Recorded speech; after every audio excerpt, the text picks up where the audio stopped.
The start of the second half is next. Enjoy, everybody. It's the Athletics and the Nationals, and we'll talk to you after the ball game.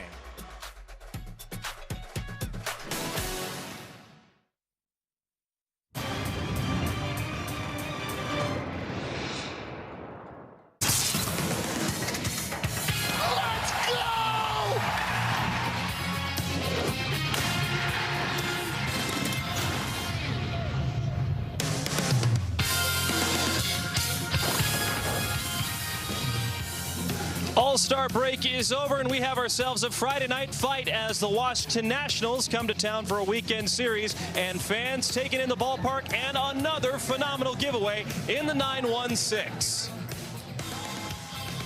Hello again, alongside my broadcast partner Dallas Braden. I'm Chris Carey, and DB, a slew of moves for the Athletics during All-Star break and into this series.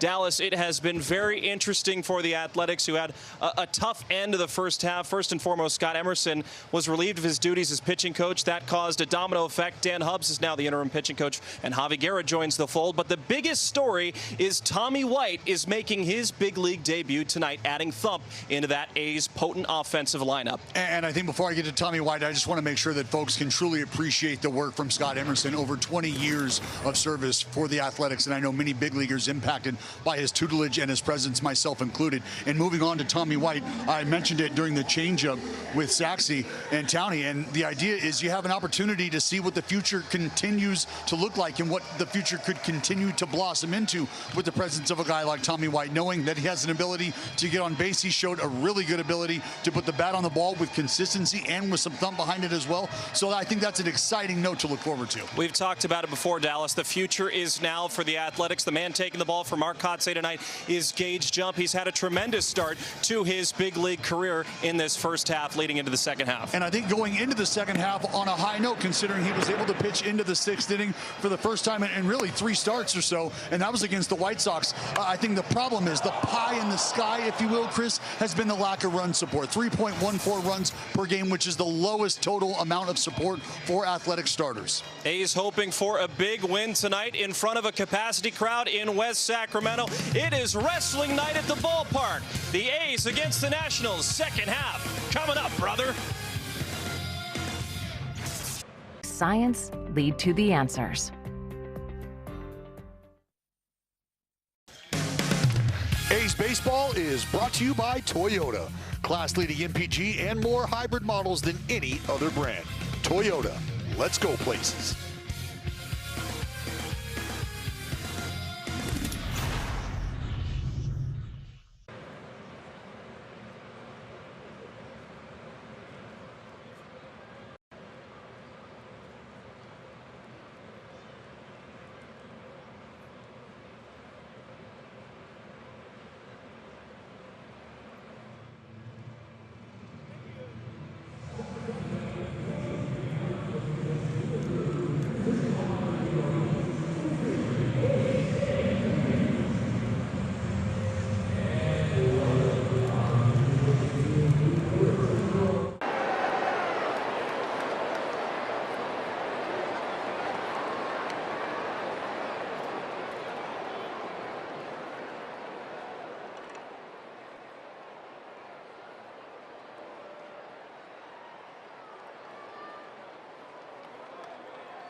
Doctor about Tremfya today.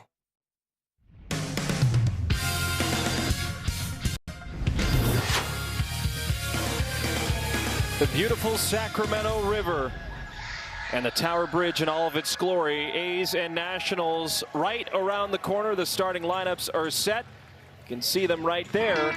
A beautiful day. Game time weather tonight is brought to you by Santa Cruz Beach Boardwalk. Dallas, 86 degrees, 28% humidity, and sunshine all around to start the second half. And let's hope there's some sunshine on the shoulder of the green and gold. Looking to head into the second half with a little high note. You got Gage Jump on the bump, who himself heading into the second half on a high note. Coming off a good start against the Chicago White Sox. Unfortunately, the team as a whole on a bit of a skid heading into the second half. But that's the beauty of the All-Star break, is you get to rest, you get to recover, and you get to reset with a brand new perspective. See a couple of LSU guys taking the field. Jump and White. Tommy White making his major league debut. The first time in a big league uniform in a big league regular season game. Washington's starting lineup is brought to you by your Sacramento area Chevrolet dealers. It's Wood, Meade, Chaparro, and Abrams, 1 through 4. The LSU Tiger Cruz. Then Harry Ford makes his Nats debut with Lyle, Young, and Nunez to follow. And the left-hander Gage Jump looking to get things started here for the Athletics into this second half. He's had a pretty good start to his big league career and just looking to keep it going here against a very tough Nationals lineup, if not the best lineup against left-handed pitching. So it'll be a big challenge out of the gate here for the left-hander, and it's going to start with their leadoff hitter, James Wood, who is a bopper, to say the least.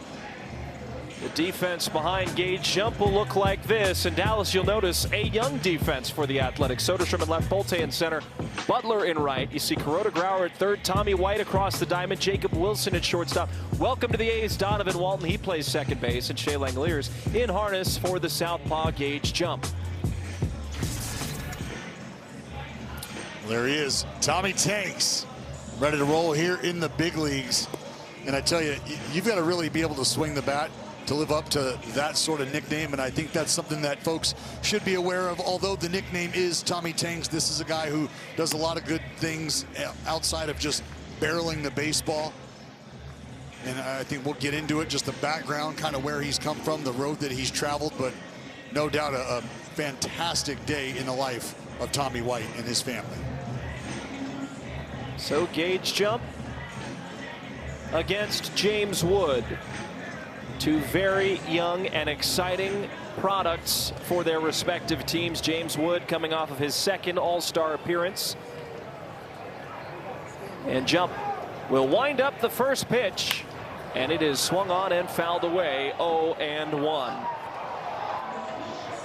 Well, Gage Jump looks like he's facing James Wood and Curtis Meade at the same time. Curtis Meade maybe 20 feet away from home plate at this point. So Wood 279 on the year. A sweeper outside, 1 ball and 1 strike. 28 home runs for Wood already. He is, I mean that is that's ridiculous. That's beyond Volpe or Weatherholt, I would say. Yeah. Umpiring crew to start the series behind the plate, it's John Libka. James Hoy, the crew chief, at first, Jacob Metz at second, and Sean Barber is at third to complete the quartet. I know you've made your feelings known about the Free Peaks. Curtis Meade, you have a little bit of a soft spot for. As the 1-2 pitch comes in, check swing, it doesn't matter. A high fastball rings up Wood, and that's how we will begin the second half of the year. Well, John Libka liked it, and that's what mattered. He's the man behind the plate tonight. Earlier this season, ejected the hitting coach Chris Crone due to a Michael Wacha necklace issue. He just kind of kept rolling, delivered the pitch, no call, and only a 42% ABS overturn rate, with the majority of the challenges coming on pitches away. So something to watch.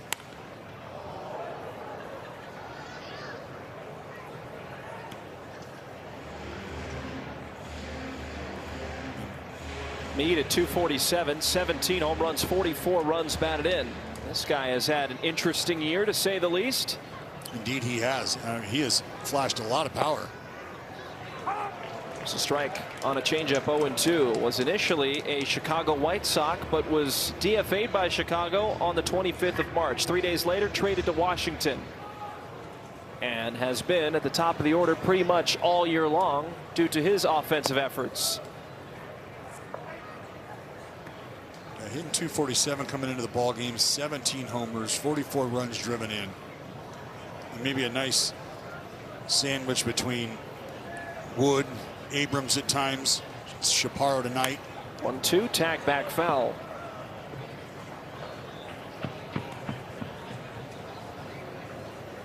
Well, for me, a homestand to remember. 12 for 30 with 2 doubles, 3 home runs, and 5 runs batted in. 1-2 pitch fouled away. That was a homestand where the Nationals played 9 games at home before the All-Star break against Pittsburgh, Houston, and New York. Most recently, they were swept by the Yankees at Nationals Park, so hoping to find finer form here in West Sacramento, where opposing teams have thrived against the A's.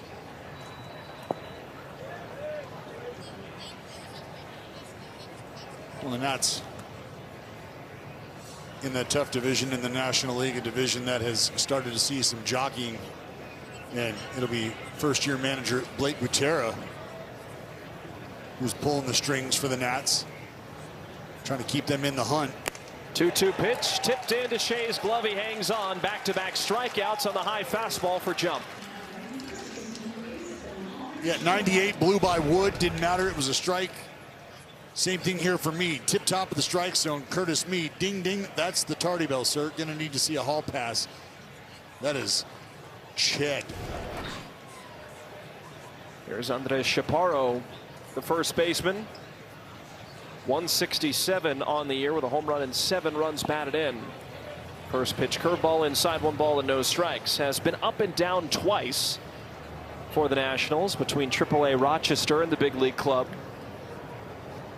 Tell you, one of the more impressive BP sessions that I've seen here. He gets underneath it and pops it up into the seats. And was loud and long off the bat. Well, I mean, where the buses are parked out in left center, you don't typically see balls fly out there on the fly. And he fell just short of the bus. Ball bounced over the bus. And you got a pretty good taste of what this man could be capable of should he be able to get to it. But right now, and that's having a tough time at catching up to that height heat here from Gage Jump.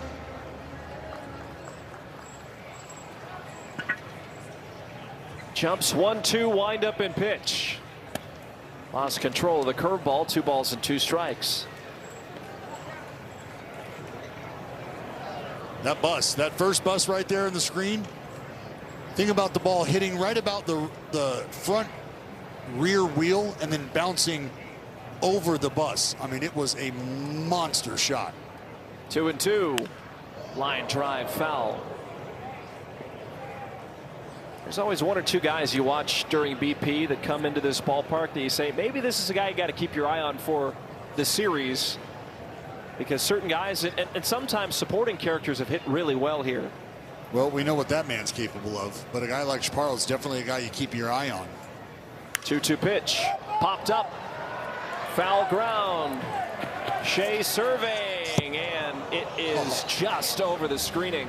I mean, that ball hit the screen on the way down on the other side of it. Tells you just how close that was to being the 3rd out.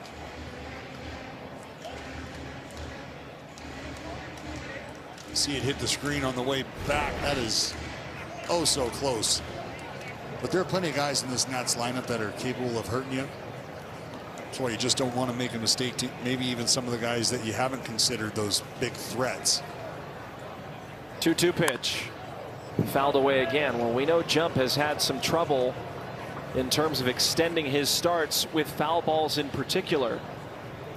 Already 4 foul balls in this 7-pitch at bat. He has now climbed to 18 pitches in the inning.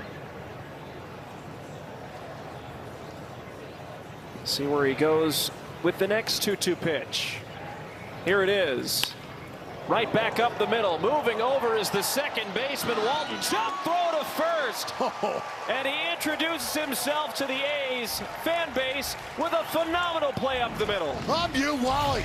Go to work, little backhand, elevate, and fire a strike, little one-hop to Tommy Takes. Gotta love it. I can.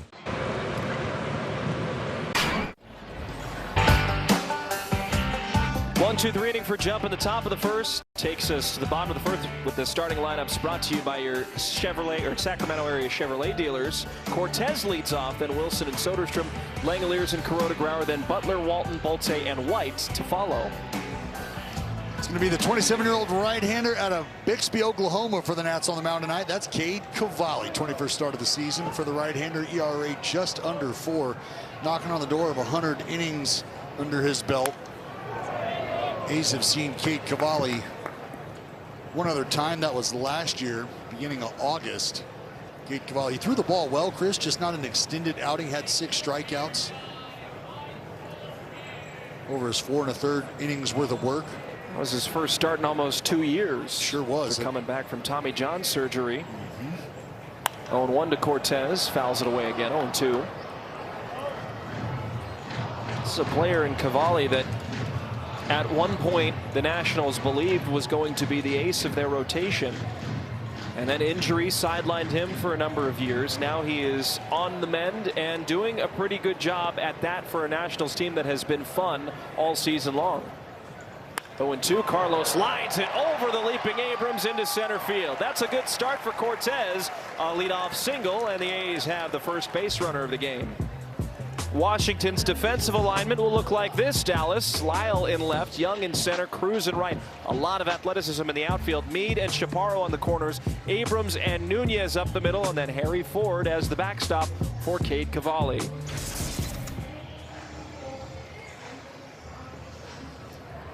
And the young Blake Butera is the skipper for the Nationals, and he has seemed to push a lot of the right buttons for a Nationals team that, as we mentioned, fun, competitive, and a team with high expectations for not only 2026 but the future in a very tough National League East division.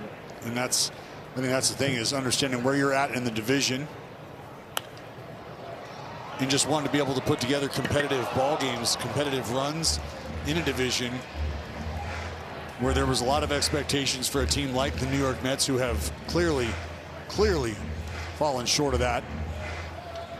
The Mets down there in the basement, 15.5 out of the division. The Atlanta Braves and the Philadelphia Phillies, along with the Marlins, vying for that top spot. Marlins just 4 games out. You got a good look at the Miami Marlins just before the break, playing some good baseball. A's coming off a road trip where they lost all 6 games. They've been swept in the last 3 series. And Wilson fouls back another. Wilson, however, 7 for 22 on the road on a 4-game hitting streak. And you can see the not so glimmering numbers. 41 and 55, 14 games under. 8 games back, so not insurmountable to come back from, but 3 and 17, a very tough pill to swallow over their last 20 games. 0-2 on the ground, moving over the third baseman Meade. On to second, Nunez to first, and that is a 5-4-3 double play, setting up Soderstrom with 2 away. Well, a pretty nifty play here by the Nats infield. We got Curtis Meade, comes and gets a nice hop, but able to get it over to Nunez on the run. And the Nunez fireball over to first. I mean, a great throw on the turn here from the second baseman. Left little doubt. And a good job there by Cade Cavalli, even with the leadoff runner reaching, able to neutralize and erase that leadoff runner. See what Dirt Cam's got for us. Good look at the turn there by the second baseman, Nasim Nunez. Many see him as a glove first second baseman, has made some miraculous plays up the middle this year for Washington. As Soderstrom tees one back, foul. 0-2 on the year, 241. 14 home runs, 42 runs batted in. Went 2 for 10 on the road with a double and a home run. But those numbers do deceive you because he's batted .302 over his last 30 as Soderstrom. 0-2 pitch, breaking ball called, strike 3 on the inside corner. Cavalli faces the minimum in the first. That'll set us the second. The All-Star C.J. Abrams leading off with no score.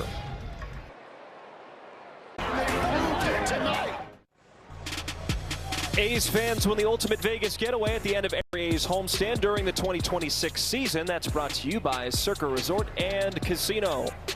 Well, no score here in the top of the second inning. 4, 5, and 6 up for the Nationals, starting with C.J. Abrams. The All-Star starter. He fouls away the first pitch, 0-1. Dallas Gage jump on the mound, one of the many exciting young pitchers for the Athletics, and now a new voice. Dan Hubbs takes over as the interim pitching coach for the A's. Yeah, with Dan having the experience with these guys and the familiarity from his time down there in the bullpen, you know, if you can do anything, I think it's try to keep a level of consistency and a level of comfort. And if that's what a familiar face provides, then I think, you know, that's where Dan Hubbs comes into play. So I think, you know, with the dismissal of Scott Emerson, you're just trying to find ways to be able to not only, I think, be able to impact the group in a different way, but also, again, maintain some familiarity.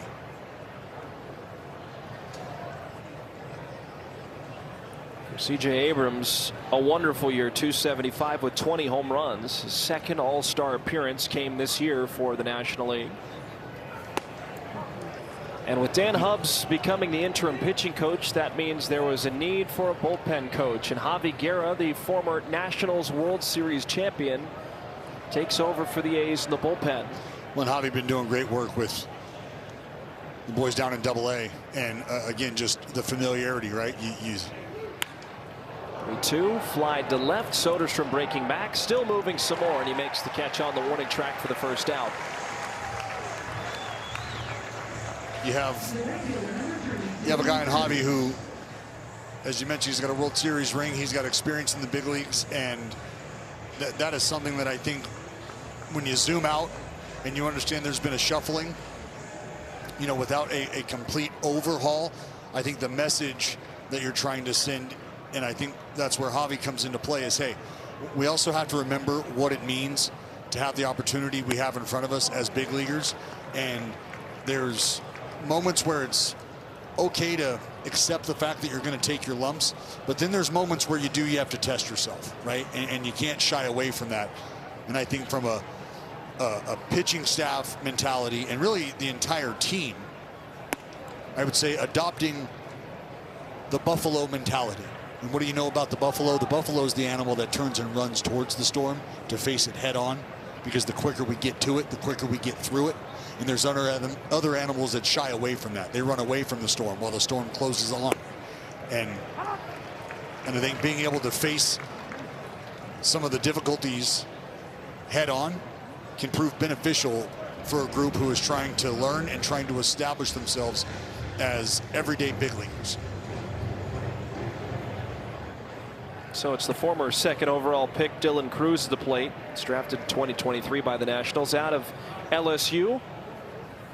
1-2 pitch. He'll swing and miss on a high fastball. Another strikeout for Jump. Make that 3, all on that 98-mile-per-hour four-seam fastball. And it's up top, right? This one up and out of the strike zone, higher than high, as we say. And there was no shot. This one cruised right by Dylan. No hope to get the bat on it. And the fact that Gage Jump has been able to not only throw strikes up there, but also stretch the zone vertically. Very impressive here so far. Speaking of impressive, for the longest time, Harry Ford was the #1 prospect in Seattle's system. AAA Rochester this year, 223, 4 home runs, 22 RBIs. Has made his major league debut. That happened last year. Went 1 for 6 with an RBI with the Mariners, and now is making his Nationals debut here tonight. So quite a few debuts in different forms. Sure. Ford obviously represented Team Great Britain over the last few World Baseball Classics. very high honor. Catching tonight for Washington. He'll foul it away. And I think that truly because of Cal Raleigh doing as well as he did and getting that big long-term deal, there wasn't really a place for Harry Ford with the Seattle Mariners, and he found his way with the Washington Nationals. Well, I can tell you it's no cup of tea for the Brit here facing Gage Jump.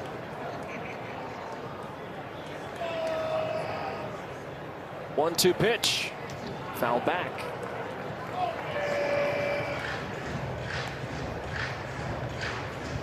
.99. Continues to impress.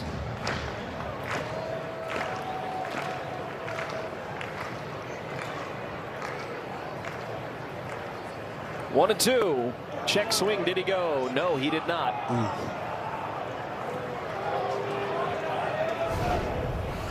It's an impressive take here from Ford. I mean, you're geared up trying to cover 98, 99 to the top, drop that slider down and in on you, but able to hit the brakes. Now the 2-2 from Jump. Breaking ball. Swing and a miss. Strike three. 4 strikeouts for Jump. 6 up, 6 down. Back to the A's bats.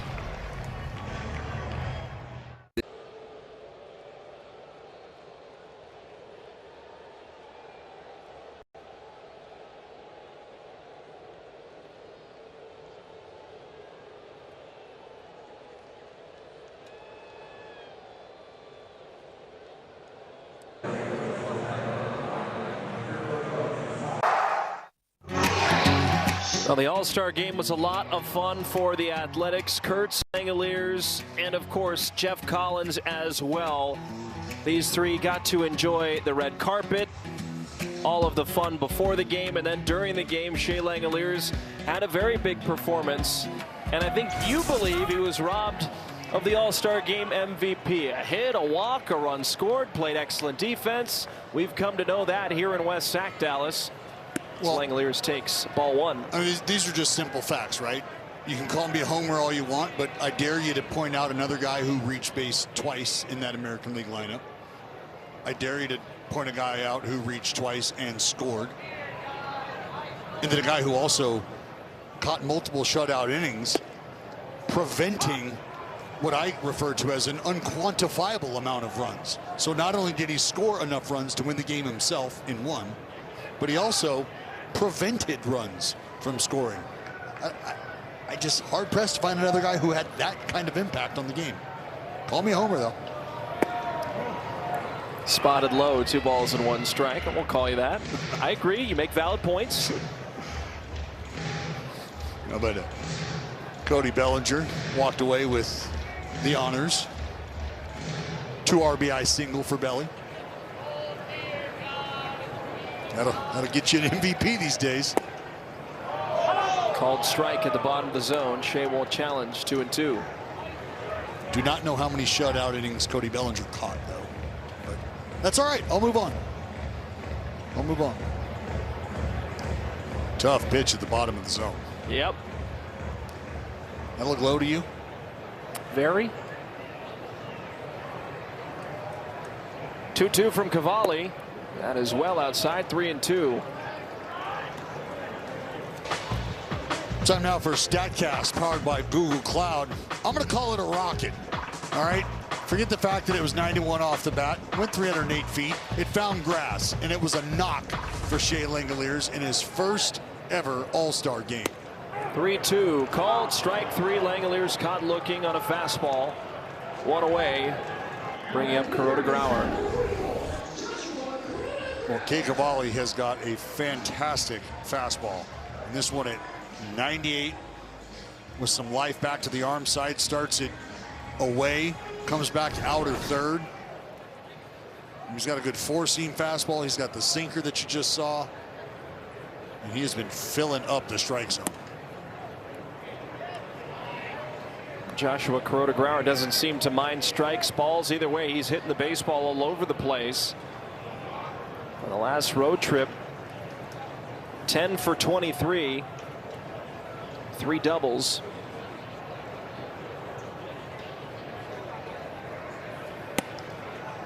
There's a strike, 1-1. Well, he's been so much fun to watch. Just the way he spreads the ball around, and you know, the fact that I don't think we've really seen him completely and totally overmatched for an extended period of time. You know, we knew that it was going to be a big test against Framber Valdez in Detroit, and I think you tip your cap to Framber, the veteran who won those matchups. But the fact that he has settled in the way he has and has already sort of leveled out to a point of consistency where you kind of know what you're going to get. 2-1. Line drive over Nunez into right center field. Moving to his right, Cruz. It'll be a long single for Kuroda Grauer. Doesn't matter. He's eyeing the opposite away again. Kuroda Grauer gets aboard with one away in the second. And when you're comfortable using the entire field, these are the kind of things that can happen for you. These are the kind of situations you find yourself in, and you find yourself capitalizing in. A sinker away again from Cavalli. And KG, instead of trying to muscle this ball, it's just a nice, easy path through the zone, finds a barrel, and finds himself on first base via knock again. Here's Lawrence Butler. Kuroda Grauer back in safely. We're hoping that Lawrence Butler will have a post-All-Star type campaign like 2024, where he batted .300 in the post-All-Star break. Now in 2025, not so much, but 2026, no time like the present to go back to the past and remind yourself you can be that guy again. Well, this is a guy I think you kind of refer to when we talk about starting this second half at zeros. Let's not worry about what the scoreboard says. Looks like we're going to have an ABS challenge here powered by T-Mobile. Heads up.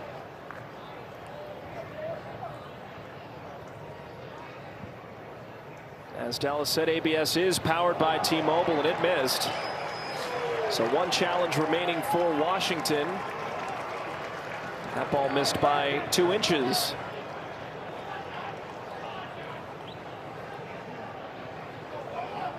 So 2-0 to Butler with Kuroda Grauer on first and Meade playing in at third. Swing and a miss. He was going for one place, and that was the tree line.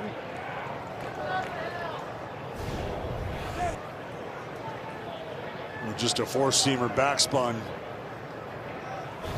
Law just under it. That's low. 3-1. One thing, even though Lawrence's average is at 196, one thing that has gotten progressively better is his eye at the plate.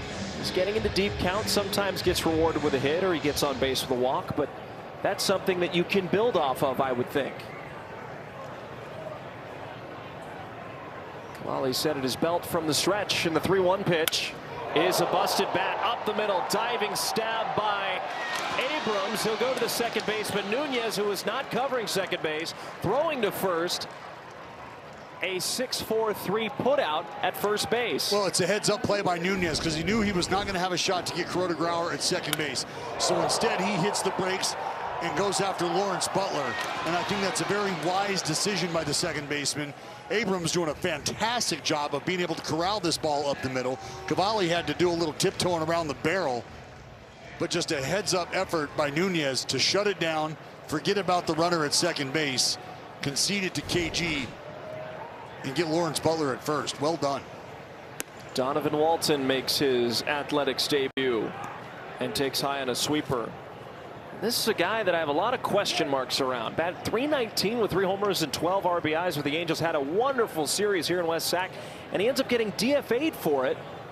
The A's 4 days later, after July 8th, on the 12th, claim Walton. Now he drives one into right. That's sinking, but a diving catch by Cruz. Walton squares it up. Dylan Cruz makes a great play in right field. That will retire the side. No score through 2. Champion.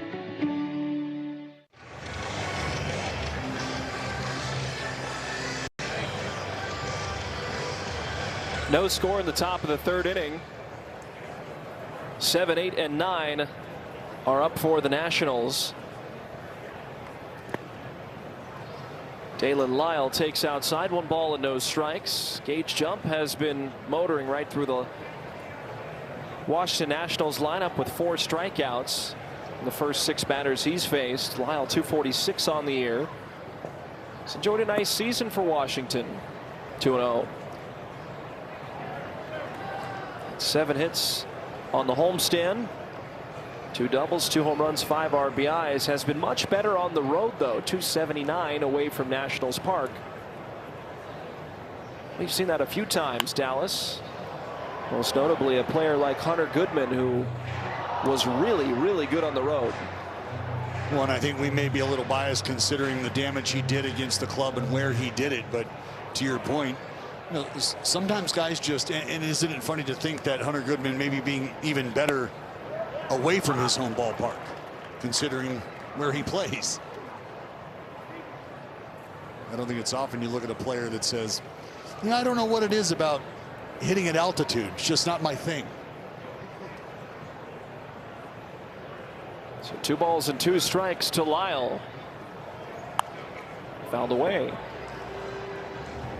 Well, Chris, coming into this inning, Gage Jump had allowed 12 foul balls. Remember his last start, 18 foul balls in 5 2/3 innings. He had that start against the Giants that we always reference, where he had 30. It's now 14 tonight.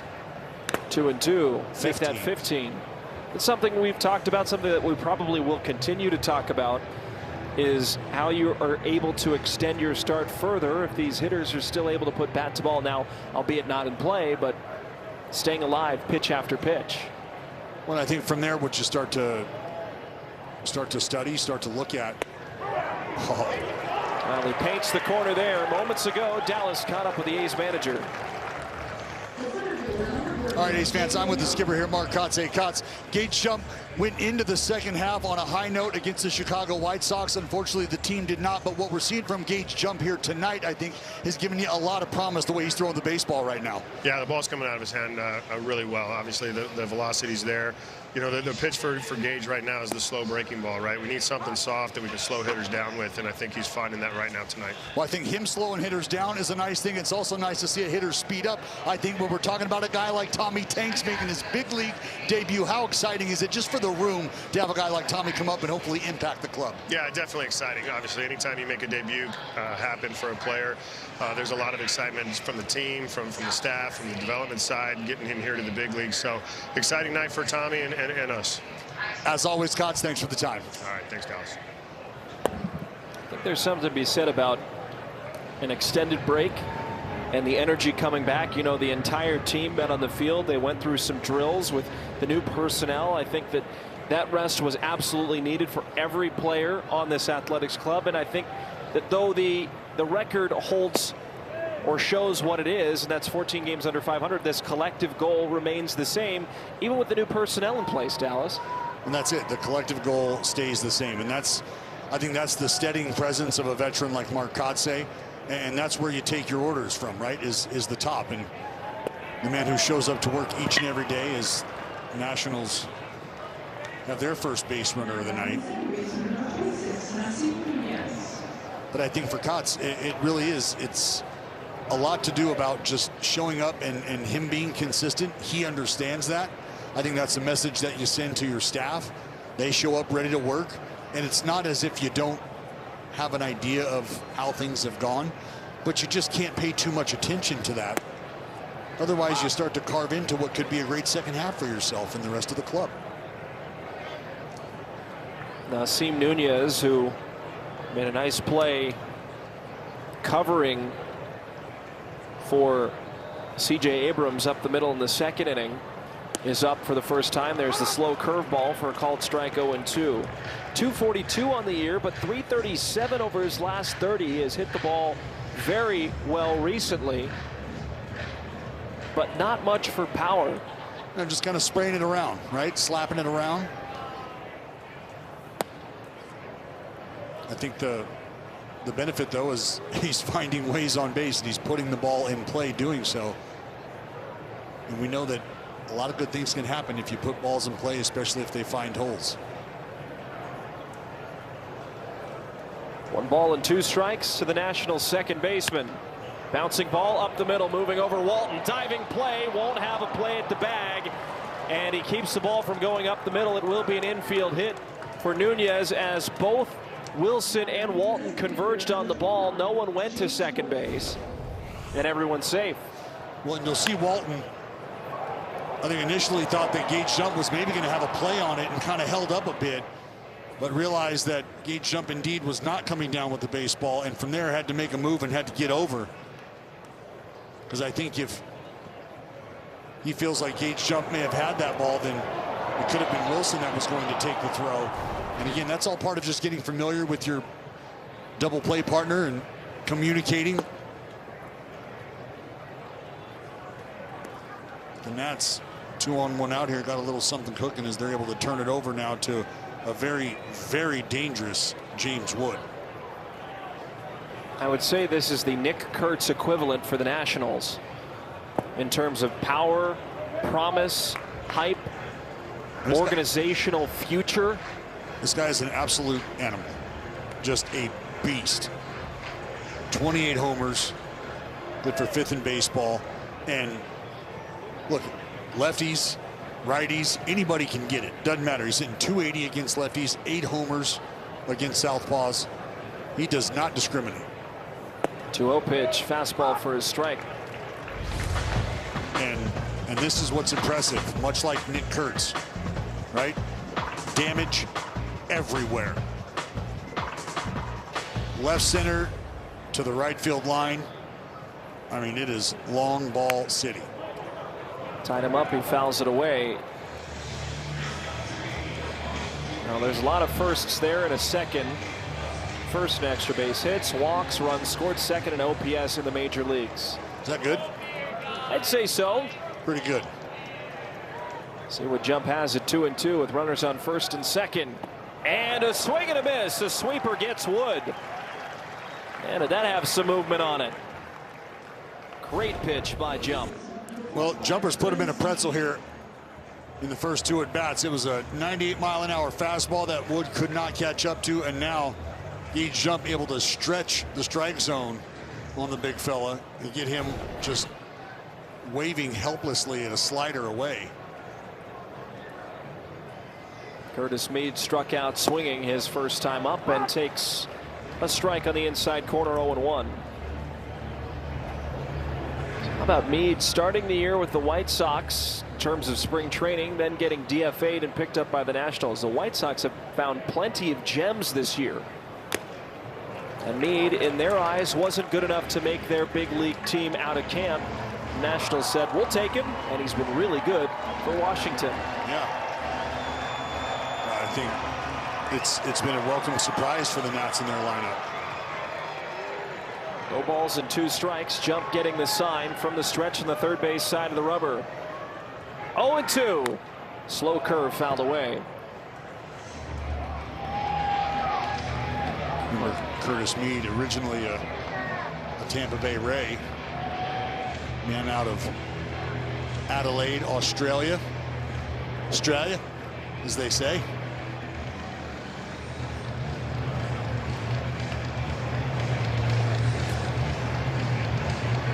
It's decent. Jump about to fire home his 60th pitch of the game.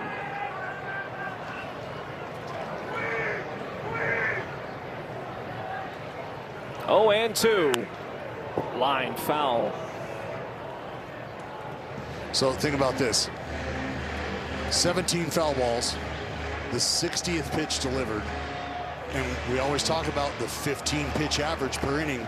And where is he at right now? Getting ready to end the 3rd inning with what is about 4 innings worth of pitches under his belt. So he's an inning behind schedule. Correct. And that's where we talk about being able to go back and look at certain things. It's like we had a little stop down for a minute, but that's where you start to go back and you evaluate, all right, where can I stretch the zone? Where can I expand the zone? And maybe start to get some swing and miss as opposed to allowing the guys to chip away. 1-2. Fouled off. I mean, that's a 100-mile-an-hour fastball right now that is on the inner part of the plate. Tough pitch to even get to, and Mead somehow able to fight it off. You'd like to see length out of the start from Jump. However, if he posts zeros, especially this ballpark, you feel pretty good no matter how long he goes if the offense can pick up the slack. 1-2 pitch, fouled back. Well, yes and no, and that was part of the messaging, I think, coming into this second half is we got to challenge ourselves. And I know it's one thing to pitch in the ballpark that you're in right now and take what you can get here, but ultimately you like to put together a big body of work. 1-2 pitch in the dirt, blocked by Langoliers. What was the statistic we read in the open? 3.14? Correct. 3.14 runs per game worth of support for Gage Jump, which is not enough here. Well, and it's the lowest on the starting staff.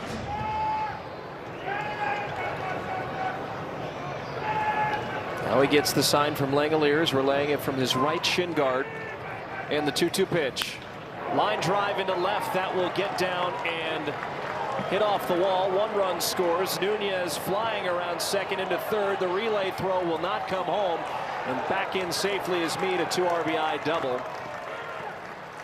That's a tough one considering how many pitches Jump has had to throw this inning. The Washington Nationals lead 2-0. Well, and that feels like it's a bit of a backbreaking at bat because you have Meade at 2 strikes and you're just trying to figure out a way to end the AB, and Meade, who does a fantastic job of spoiling pitches until he finally gets one he can get to.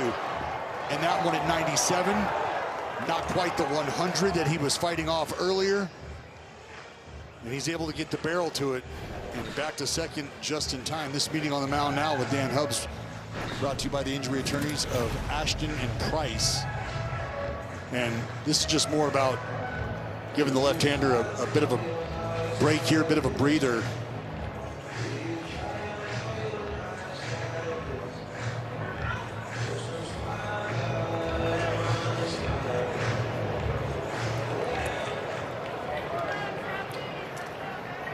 Well, Dallas, the A's had 1 lead in the entire road trip, and it lasted for about 1 out. Yep, give or take.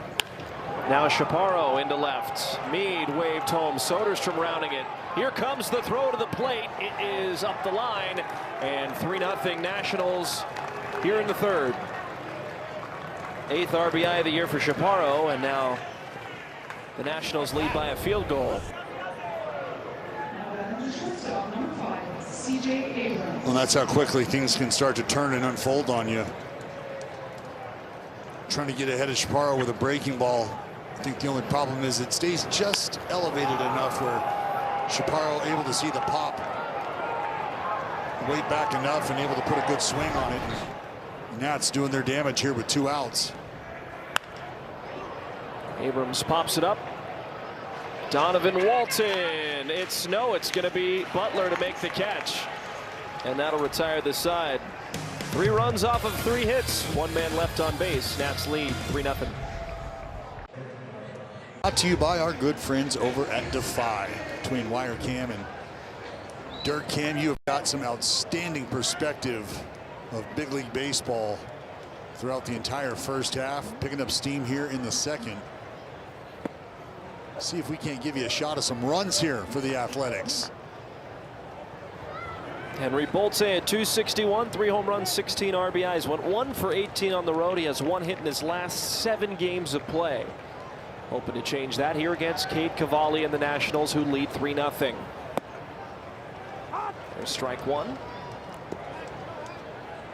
Well, and I think Cavalli, a guy that you just don't want to let settle in, but fortunately enough, the Nats not afraid to blow a lead. Breaking ball hammered to right. Cruz moved in and makes the catch. 1 away. Take a listen. Now batting the first baseman, number 47, Tommy White.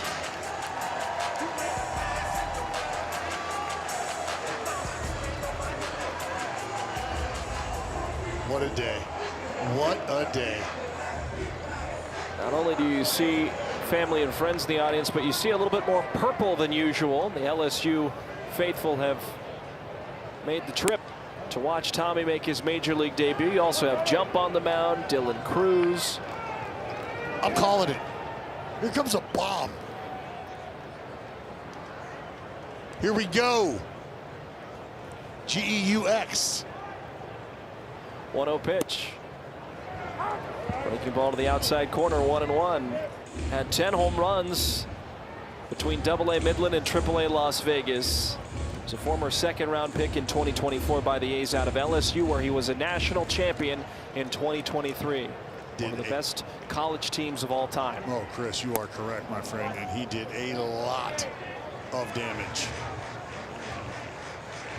75 home runs in his college career. Pretty good. Had 27 in his freshman campaign with NC State. That's the most ever for a freshman. And he weakly taps it back to the pitcher. Cavalli off balance, throws to first. Nice play. And it won't be a home run this time. 2 are down. Plenty of time. Plenty of time. You just meant you're calling it this game. Didn't mean right here, right now. But at some point, you're calling your shot. It'll come. It took quite some time for another power hitter for the A's to get his first home run in the big leagues. In Kurtz. Bolte took some time as well. Here's Cortez, who gets underneath it foul. He had a hard hit single to lead off the first inning for the A's offense. At that point, there was no score. The Nationals, 2 innings later, scored 3 runs and lead 3-0. Well, something to keep an eye on. Cavalli, who made a very athletic play there on the ball from Tommy White. Kind of bounced around a little bit, kind of testing his lower half. I'm not sure if it was, you know, a calf or whatever he may have felt, but either way.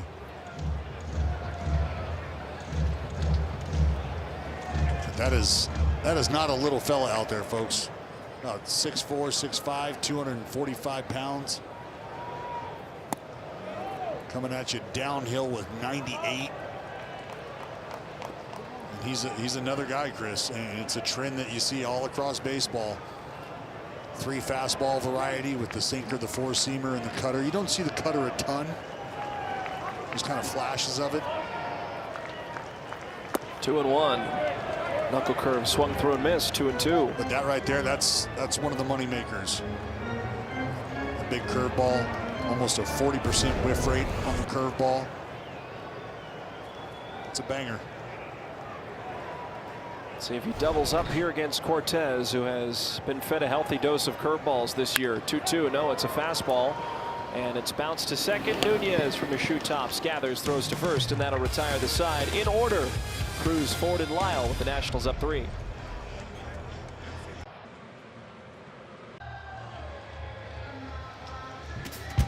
Folks, you could rep the green and gold in style with another Soccer Saturday presented by Safe Credit Union. Be there tomorrow as we play host to these Nationals. Remember, early arriving fans are going to take home a premium Sacramento short sleeve performance hoodie.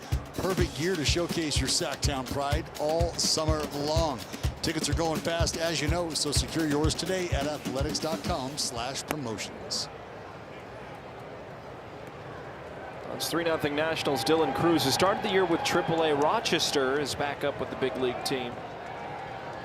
Struck out swinging against Jump in the second after Jump retired the first 4 hitters he faced. Then a lot longer of an inning in the third, where Jump faced 7 hitters, allowed 3 hits and 3 runs with a walk. He's at 69 pitches right now, about to fire home his 70th. Well, we talked at the beginning of the ball game, Chris, about having to just sort of shift your mindset and approach this second half differently, whether you're a pitcher or a hitter on the team.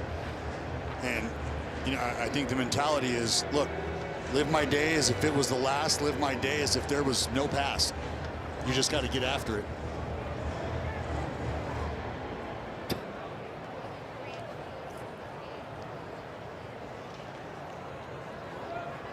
One ball and 2 strikes. Called strike 3. Jump strikes out Dylan Cruz. Make that 7 strikeouts for Gage. He's filled up the strike zone tonight. Just dotted. 98. Inner third. Locked up. Can I help you, Cruz? No thanks. Just looking.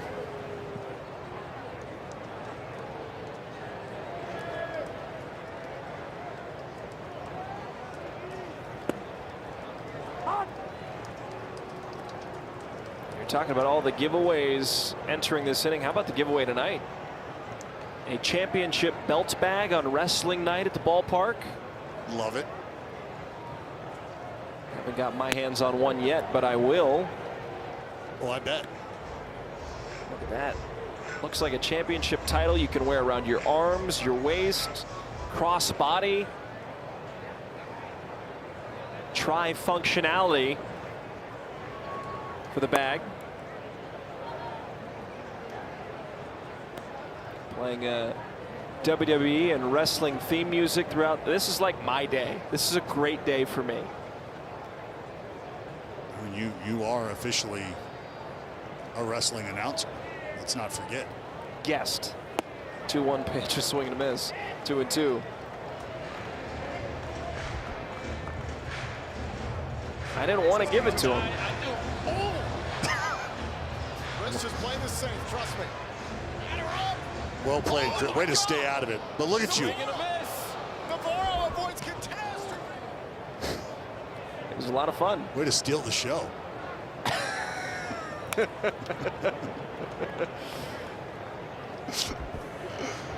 look at you.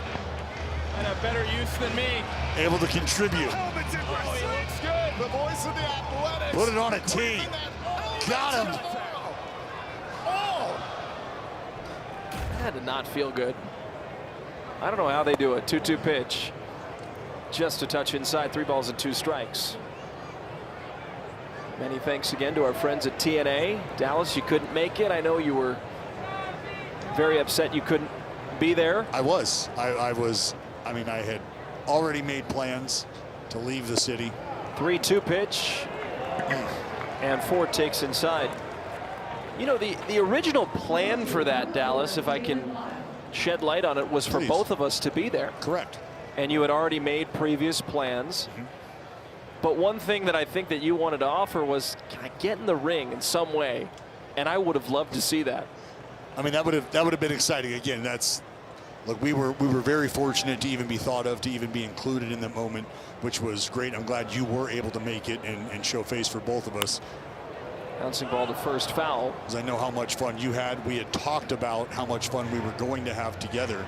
And I'll be honest, if it's just you and me in the trust tree right now, I don't know how I would have reacted should I have been brought into the mix. I think, you know, you leave that stuff to the pros, right? I mean, am I back flipping off the top turnbuckle? Probably.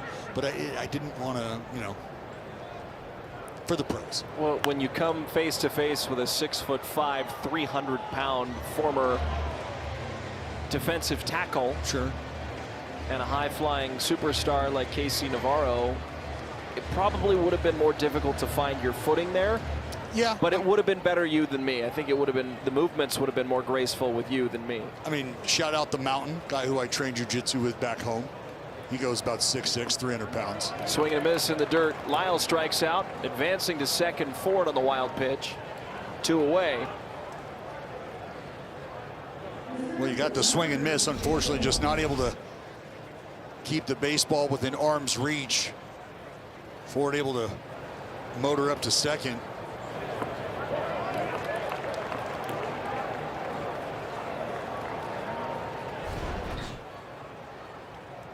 It's now 8 strikeouts for the left-hander, 81 pitches. Jacob Young walked and scored the first of 3 runs in the 3rd inning. And Chris, how about this statistic, my friend? Since his debut, coming into the ball game tonight, Gage Jump, the 2nd most foul balls yielded this season in the big leagues. Really? Alcantara coming into tonight again is what this list is, with Jose Suarez warming up. But Alcantara with 206, Braxton Ashcraft with 188, Sean Manaea 187, Paul Skeens 183. Gage Jump coming into tonight 195. How do you figure that out? Well, we started to hint at it, and with 2 strikes, not that we're going to get too deep into it, but I think it's just a conversation about getting maybe more comfortable with stretching the strike zone a little more once you get to 2 strikes. Because what are you going to ask Gage Jump to do? Not throw as many strikes early in the count? No. But maybe once you get to 2 strikes, and at times this happens, where you're almost guilty of throwing too many hittable pitches when you have count leverage. And that's where guys start to chip away at you.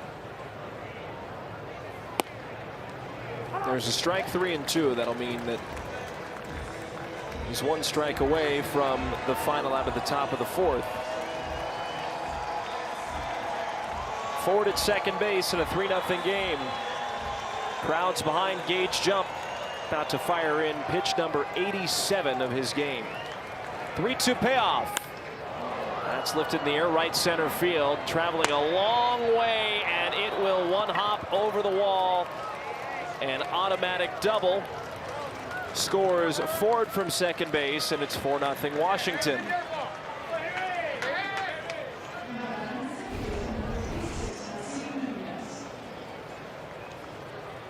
Well, fastball down, just centrally located, middle of the plate.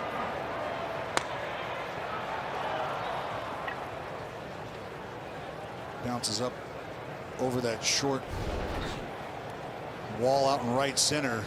And Nats, once again, Chris, their runs coming with 2 outs, all 4 of them. Jacob Young's 12th double of the year. Looks like it's the end for Gage Jump. After 3 2/3, he's surrendered 4 runs, and Mark Kotsay is going to go to the bullpen early here in Sacramento.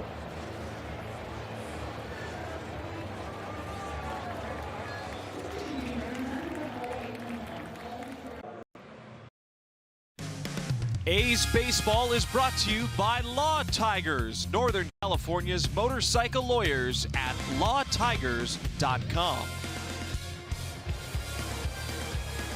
A little earlier than expected, but Mark Kotsay has gone to the bullpen with 2 outs and a runner on second here in the 4th inning. Jose Suarez will make his 32nd appearance, and looks to be another long relief appearance for number 54. And something that obviously you'd like to be able to avoid here in the early go of the second half. Suarez doing a nice job of slowing down the feet of Young out there at second base. But this is what has, I think, created some of the turnover that we have seen throughout the first half in that bullpen and even in the starting rotation. And that's just the inability to maybe to even get into the 5th inning or get through 5 innings. Talked about Gage Jump being able to do that against the White Sox in the last game for him before the break. 3 2/3 tonight, 4 hits, 4 runs, a couple walks, 8 strikeouts. Is responsible for the runner on second, but it just felt like tonight maybe if he wasn't able to punch him out, it was a tough time getting him out. So 24 foul balls in this experience for Gage Jump. And again, you add 24 foul balls to the 195 he came into, and that vaults him well ahead of Alcantara.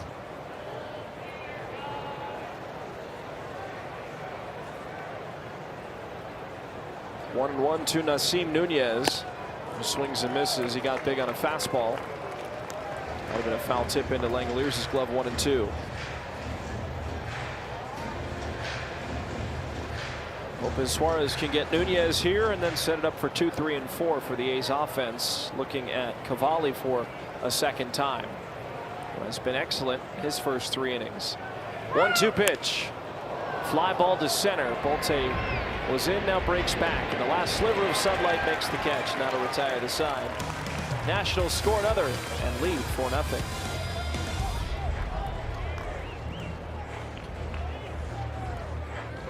This high roller is brought to you by Circa Resort and Casino. Well, Dallas, the 2027 schedule has been released. Opening day begins in Pittsburgh on March the 25th. A very early start to the season. You can see the key home matchups: Mets, Braves, Giants, and Yankees. A few holiday games at the ballpark, and then another Las Vegas series starting May the 31st and ending on June 5th against San Diego and Cincinnati. It's going to be a fun year in 2027. The A's looking forward to the second half of 2026, where they hope to find finer form. 41 and 55 through the first 96 games of the year. Last year, at this same point, they were 41-57. So similar. Well, very similar, and we all know what that slide did for the club last year, or the position it put the club in last year. And you hate to think that you're staring down the barrel of something similar to that, but the truth is what it is, and you just got to figure out different ways to continue to remain optimistic and know, hey, at some point in time, if we just continue to put the work in, that the ball's going to start to bounce our way. And whether it's guys getting back and being healthy all together and being able to hit a stride, okay, so be it. I don't think it's wishful thinking, because you know how good this club can be when they are healthy. And when you do have the presence of a guy like Nick Kurtz in the lineup swinging it well, along with a guy like Shea Langoliers, who able to climb out of his funk, starts swinging it well. Jay Willie able to put a halt to it.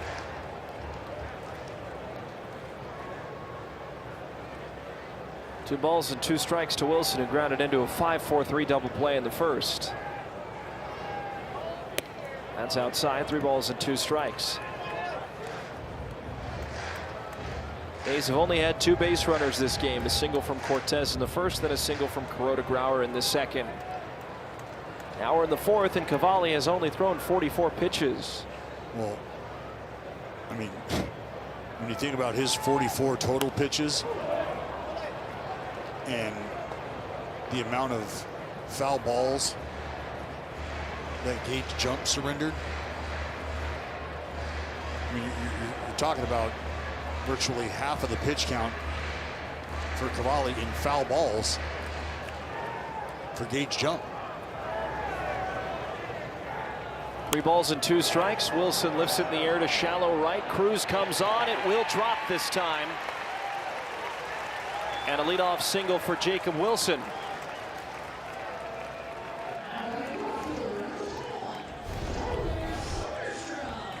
Well, Jay Willie, as we know, one of the best at just being able to fight a pitch off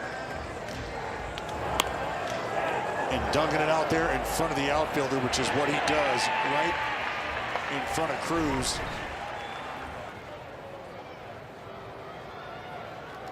That's all you need, base runners at this point. Now it's Soderstrom, and he cracks that to deep center field. Young going back, still going. It is over the wall. That's a start, a 2-run home run for Soderstrom. And he cuts the Nationals' lead in half. 4-2 now. And dare I say he belted it? Yes, he did. How Put about this it? on. Yes, you did. That right there. A championship vibe. We're doing all we can up here. Now, this is pretty snazzy. Oh, that's dialed. I think it probably looks better on you. And that's probably right. I was going to ask you if you wanted to loosen that thing up a little, let it breathe a bit. But Tyler Soderstrom put the barrel all over it. Well, thanks. You got me self-conscious now. Langoliers swinging on the first pitch. Hey, I'm just happy I put it on all by myself. I was about to ask you for help. Not all the people are watching this. We're off camera for a second. Now, this is what I'm talking about. Jacob Wilson finds his way on base. Tyler Soderstrom, more than capable of damage, able to step up and deliver. Got himself a piece of cheese right down the middle and sank his teeth into it. Wash it down with a Sody pop. Stay fair. Stay fair.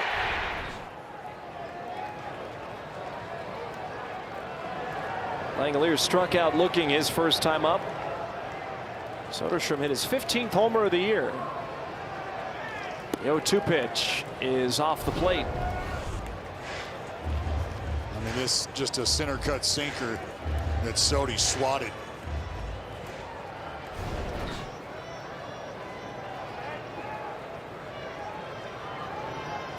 Tell you what, this thing has some heft to it. 1-2 pitch. Shea goes down swinging. 1 away. Well, I've tried it on. Now it's your time. Well, there it is. That banger from Cavalli. Chris, I think the problem is you're not wearing it right. You gotta walk around with a little, what do the kids call it? Walk around with a little aura. We'll teach you about aura right after this meeting that's brought to you by the injury attorneys of Ashton and Price. Yeah, it looks good on you. I can't lie. A little jealous. There's something, you know, as you're cutting the promo, brother. I'm the world champion. Let me tell you something. When you get a fastball middle, yeah, you want to put the barrel on it. Yeah. That's what we're talking about here with Kuroda Grauer. That's how you get named Intercontinental Champion, brother. The flying elbow from the top. Kuroda Grauer is up. Shout out Macho Man, quite a baseball player himself. Yes, he was. Yes, he was. 1 for 1, Kuroda Grauer tonight. He's been a multi-hit machine since bursting onto the scene a few weeks ago. I'll take off the plate, 1-1. Is Macho Man your favorite wrestler? You know, close. Close. I was a big Superfly Jimmy Snuka fan. No Bret the Hitman Hart for you? Bret the Hitman Hart broke my heart when I was 8. And I don't know that I ever forgave him. Gave the kid next to me the sunglasses. Uh-huh. And I mean, it was everything my uncle could do at the time, from like keeping me off of that child, because it was about to go down. And yeah, just brokenhearted. Love the Legion of Doom. 1-2 pitch late to the fastball. Kuroda Grauer strikes out. Cavalli's still bouncing around on that leg.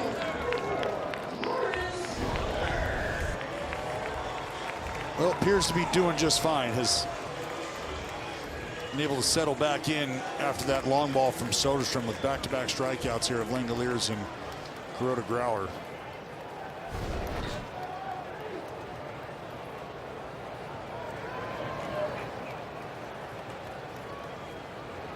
Here's Butler. He fouls it away, 0-1.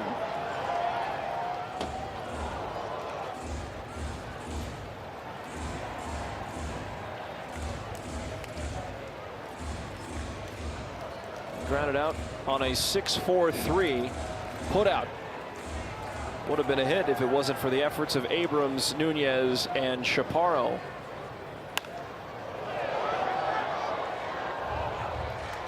He's barreling them foul.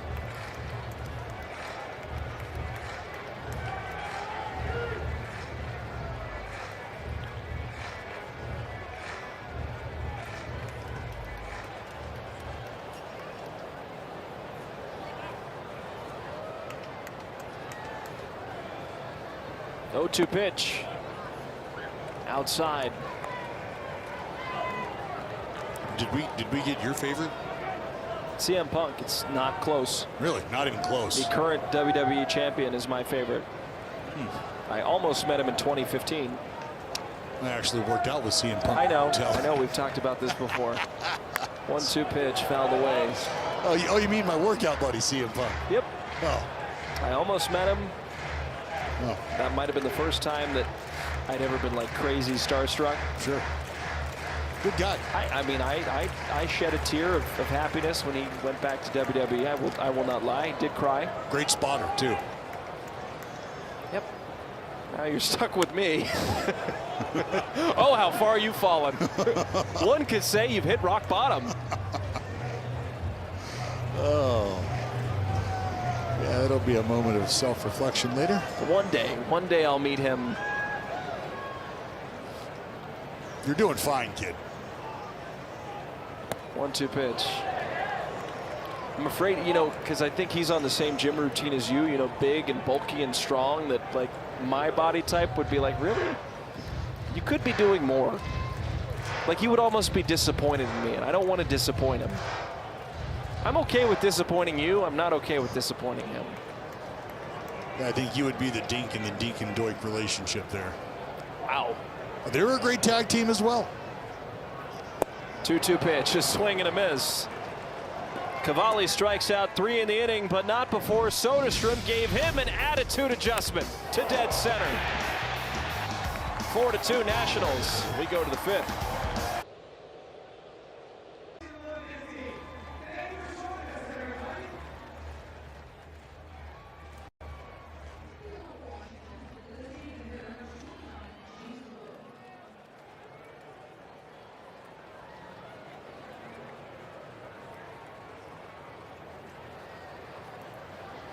With over 100 new articles posted every week, the go-to source for all of your favorite teams is still NBCSportsCalifornia.com.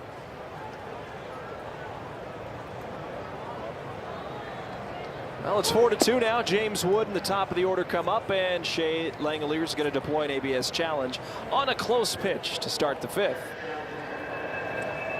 Well, I'd like to start 0-1 as opposed to 1-0, and the ABS challenge brought to you by T-Mobile is going to help the boys out to do so. Apologies at home.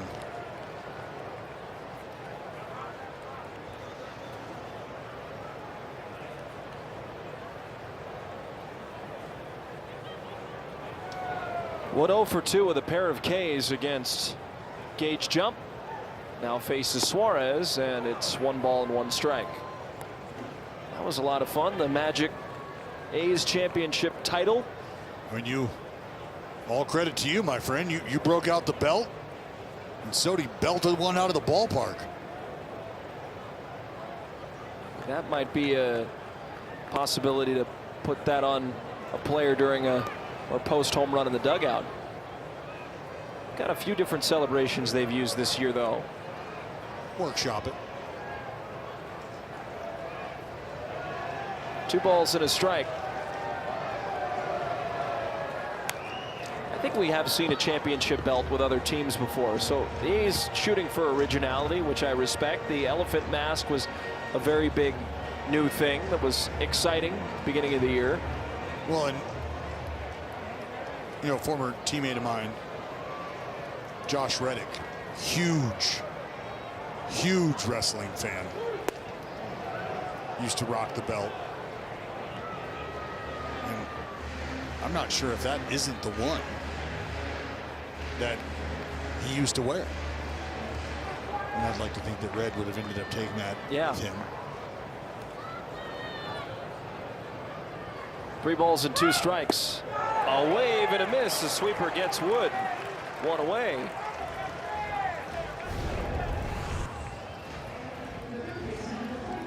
Tell you, the A's have chiseled away at Wood here this afternoon / evening. That's now 3 punch outs for the big left-hander.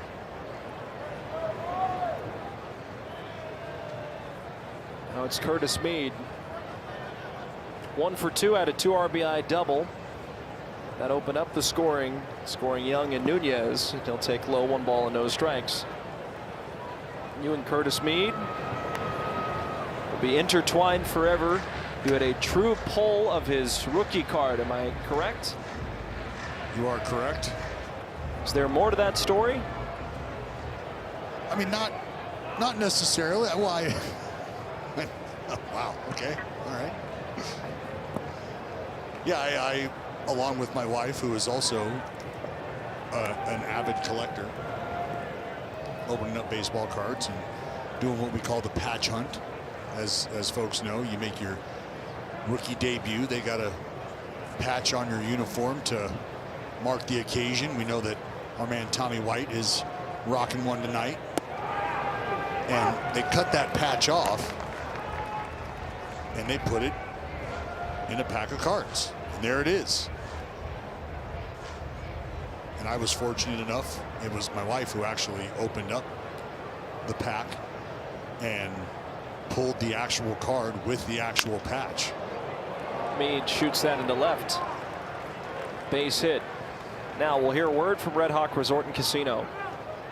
It's game on at Red Hawk Resort Casino. So many ways to play, you'll stay all day. All your favorite table games and hundreds of the latest slots. Book a room and stay to play another day. Red Hawk Resort Casino, proud partner of Athletics Baseball. And Chris, as the saying goes, I mean, Curtis Meade continues to play the way he has here. Well,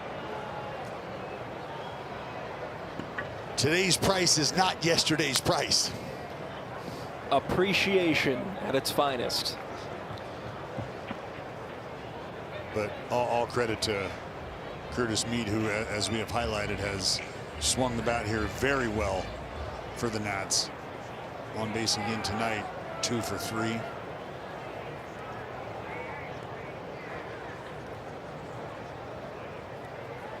From what I understand, you got a debut patch out.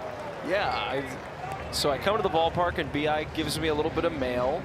Anytime I get mail, it's a great day because sometimes I don't get as much mail as you. You had 5 pieces of mail, I had 4, so I'm getting closer. And a fan made me a baseball card today. Well, how special is that? And it was just the coolest thing. It made my entire day, and then I realized it's wrestling day, and I realized you're back. And it really was a super cool moment to come here, and he made one for me to sign, and then he had me keep one. But yeah, had a whole description in the back too. Well, let's see what the back of the baseball card says, as they say. As Chris Carey started career with his twin brother, much better looking brother Stephen, between Cape Cod, Texas League, and Arizona Fall League games. You see Justin Sterner starting to crank now.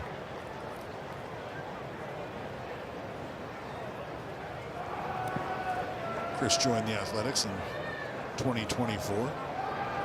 He makes 4 generations of Carey broadcasters. How do you like the headshot? How about that? I mean, I've seen better, but you look great here. Look, maybe your best. That was 15 pounds the other direction ago, so thank you. Appreciate that. Heavyweight champion of the world, right? Wow. I mean, look at this thing. Chaparro, high and deep to left center field. Oh my goodness. Well,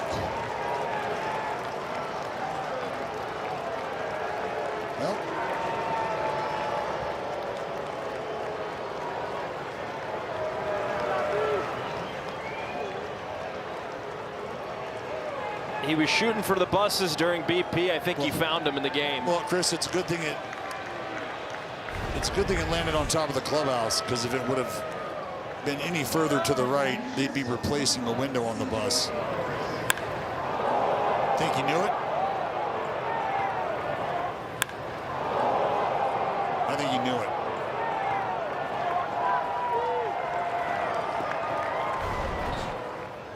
Goodness. Now C.J. Abrams is up, and he lifts this one to right center field. Bolte on his horse, still moving, feeling for the wall. He jumps and he makes the catch.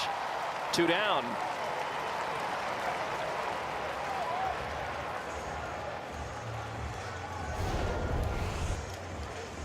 Bolte doing a nice job of just being able to stay on track with the baseball. Working back, elevates right out the wall, able to come down with it. And that flyout will be all for Suarez tonight. He'll turn it over to Justin Sterner, who will face Dylan Cruz when we come back.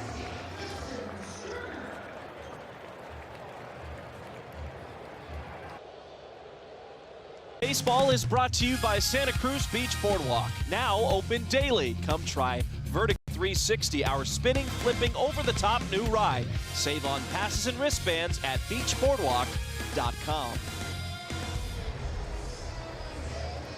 Justin Sterner is in the game as the Nationals have taken their 4-run lead back again. 46th appearance for Sterner, 2-3, 4.89 ERA. He will face Dylan Cruz in a 6-2 game after Andres Chaparro hit a 2-run home run to deep left center field. Well, Sterner is going to try to bring this inning to an end here. Chris, that's the first time tonight that the Nats have put runs on the board with less than 2 outs.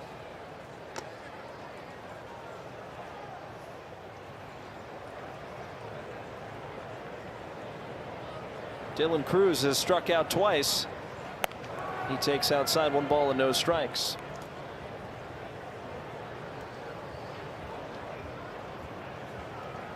This is a player in Cruz trying to find consistency at the big league level.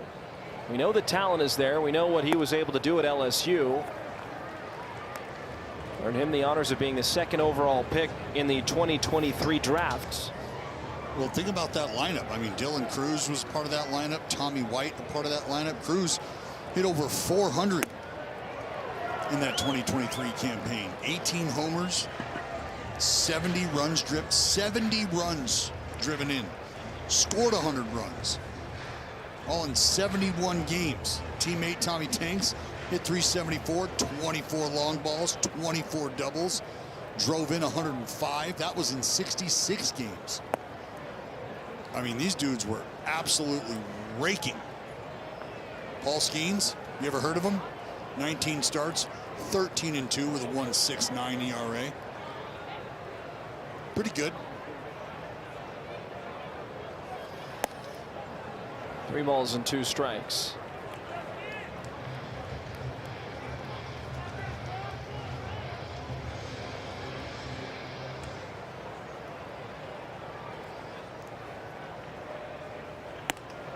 And he will walk. Let's hear a word from your Sacramento area Chevrolet dealers. The Chevy Silverado and the open road, and tackling whatever's on the other side. There's a lot of country out there, and the Silverado is always ready. See your Sacramento area Chevy dealers, proud partner of the A's. Harry Ford is now up. Remember when the Mariners were experimenting with Ford, where they were going to play him defensively? They put him in the outfield for a second.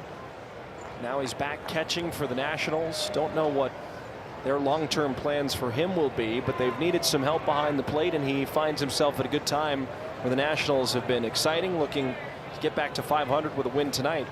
Cruz on the move, a great jump, throw down to second base is going to be late. Stolen base for Dylan Cruz. Talk about them hitting, but they have tremendous amounts of athleticism on all facets of the game, especially the base paths. Yeah, they sure do. And here I think this is just a matter of Cruz taking advantage of a leg kick that gave him time to get off to a good head start. High fly ball, left center field. Bolte going back, still going back, and that ball is gone. First career home run for Harry Ford.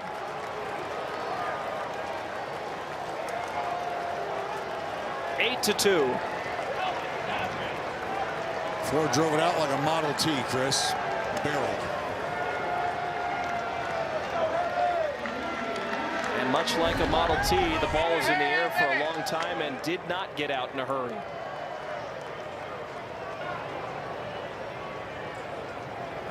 Took its time. A majestic home run for Harry Ford.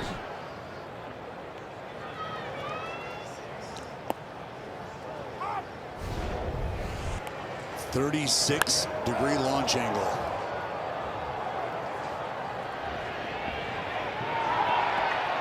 Call ambulance.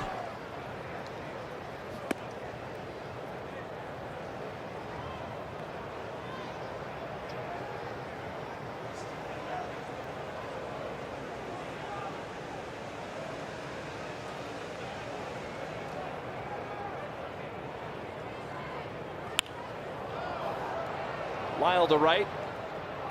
Caught by Butler. 4 runs off of 3 hits, 2 home runs, 8 to 2 Nationals.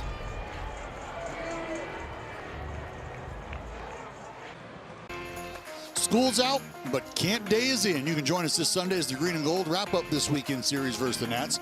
We're bringing backyard baseball nostalgia to the ballpark, and early arriving kiddos, 14 years old and younger, can score an exclusive A's Backyard Baseball t-shirt only while supplies last. So lock in your fun-filled family Sunday today at athletics.com/promotions. Here's Donovan Walton, who flew out to right, lined out to right. Truly a nice play by Dylan Cruz to end the second inning. Talk about Walton DFA'd by the Angels after batting .319 with the club. Surprising, but the A's benefit from that. Getting his experience. He had a big series here in West Sacramento.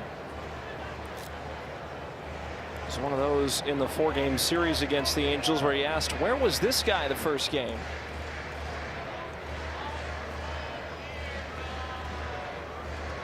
Hopefully that power can continue.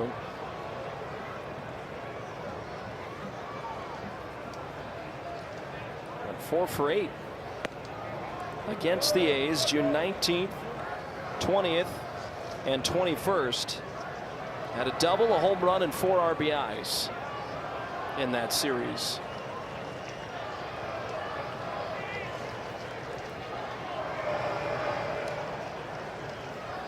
One-two pitch.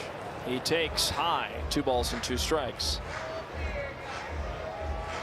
The A's find themselves in another big deficit at home. It's been a consistent trend recently. Yeah, and I think, tonight, stating the obvious, it's been some long balls that have hurt. And the fact that, they've come with guys on base. So you've not only had a tough time keeping the ball in the yard, but not able to get out of the inning, right? The first 4 runs scored with 2 outs. Swing and a miss, knuckle curve does Walton in.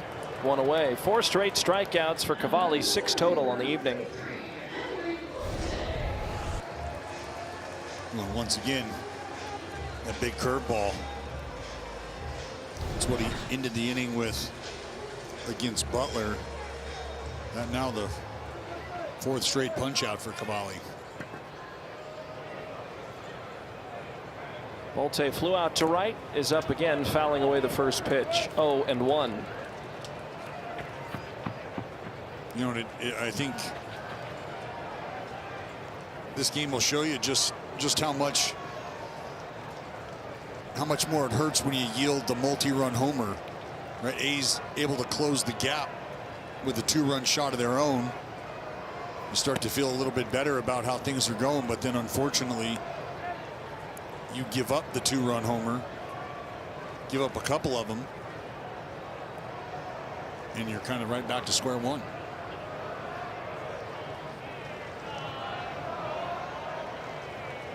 One ball and 1 strike. Now, Dallas, we've experienced some roster shuffling over our time together the last 3 years, but there's been injuries. There's been some leadership changes now. There has been some waiver claims and some young guys, new blood coming up. Is there any time in your playing career that you can remember experiencing something similar to this? Well, sure. I mean, we 2011 we had a managerial change early in the season, so it's not like it was just a staff member, and that's not to reduce the role of anybody outside of the managerial position, but when you move on from a manager, right, from the shot caller, there's just a different vibe. And that was when Bob Melvin entered the fold, and I think it was at the time a very welcome breath of fresh air, a very welcome new messenger. And I think the team was able to eventually start to respond. And there was also injuries that occurred. I was hurt at the time. Bolte is going to challenge here. It's a close pitch. Cavalli, for the moment, has his 7th strikeout. ABS is powered by T-Mobile, and it is a strike. A's have 1 challenge remaining.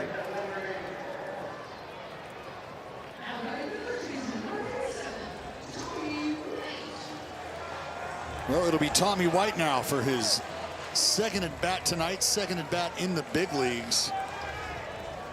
Tapped out to Cade Cavalli back in the 3rd. See if he gets big on the first pitch. He does, and he fouls it back. Let it eat.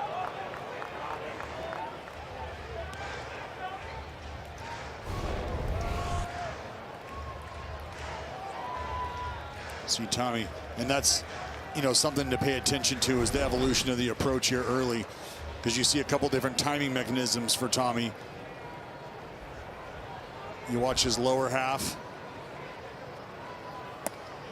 It's really just a transfer of weight up onto that front toe. And then you'll see it with the hands.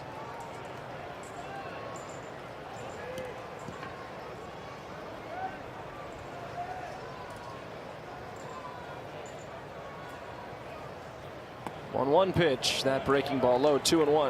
And you see him kind of trying to feel that suspended in air feeling where the hands are loose and kind of ready to go, and when it's time to fire, that's when they go. And one thing that I look for as a pitcher is somebody who is kind of searching for that feeling, because now you look to see where you can move the baseball. And I think Cavalli testing him at the top of the strike zone, because if you have premium velocity the way that Cavalli does, that's something that you want to find out sooner rather than later. Is this guy able to get on plane with upper echelon velo? We're talking 7s, 8s, and 9s. There's the folks looking on. Look for that first big league knock. 2-2, fouled back. Staying alive here on elevated fastball after elevated fastball. And now after you've been able to elevate a couple times and he's still fighting them off, still fouling them back, it's not to say that he's on you. He's had a tough time being able to get on time with you. So if you're Cavalli, you can stick with that fastball, try to expand even farther up, or you can go to that big breaking ball that we've seen that he's had a lot of success with. Looks like Ford's going to come out and have a little chit chat about it. This meeting on the mound brought to you by the injury attorneys of Ashton and Price. And I think that's what the conversation is about, is, hey, we can stick with that fastball if you'd like. I think you got a shot to bury a breaking ball if you'd like to do that. What do you feel comfortable with, big fella?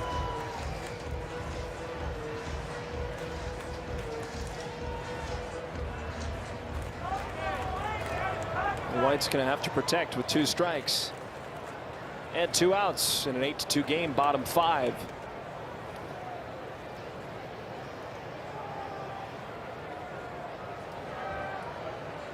Two pitch, breaking ball grounded to second. Nunez moves to his left, and that will retire the side. 1-2-3 inning for Cavalli. 6-run advantage for the Nationals.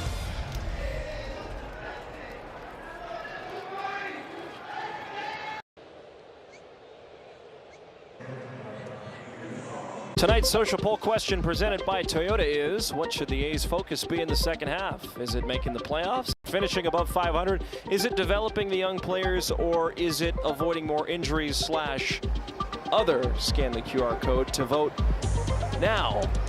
I'll tell you what, Dallas, as we approach the 6th inning, 8-2 Nationals, I know what the focus of the A's was entering play in the 2026 season. That was not only to finish above 500, but to continue to exceed expectations. I think that plan may change a little bit considering how things have gone recently.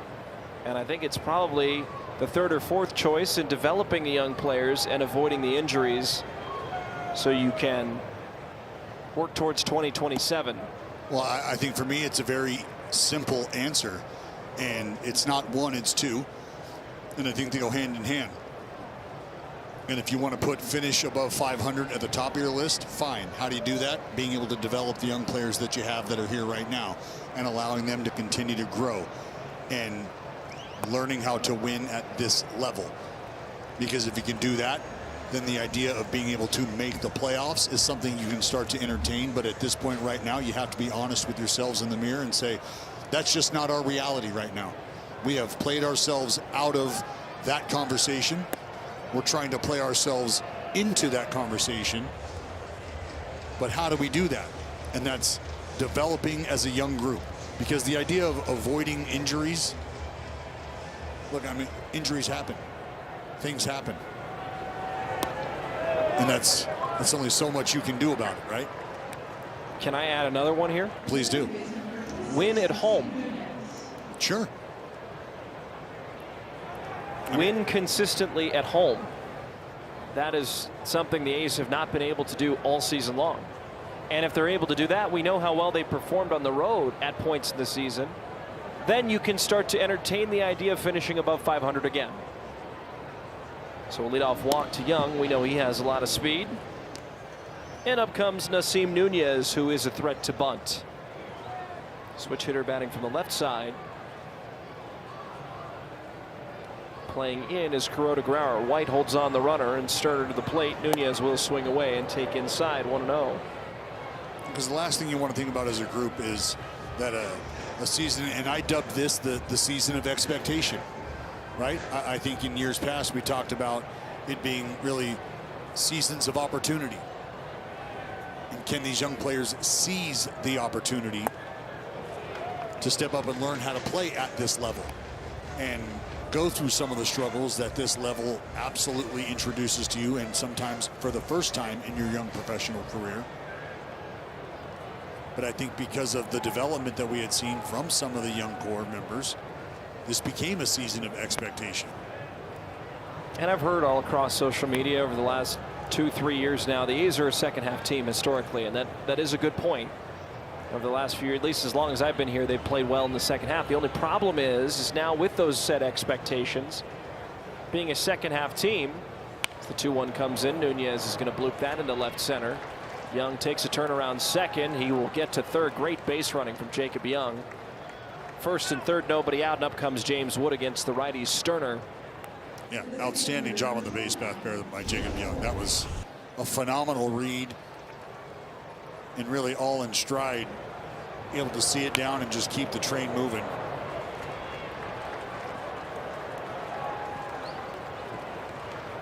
And Nats doing all the right things here tonight.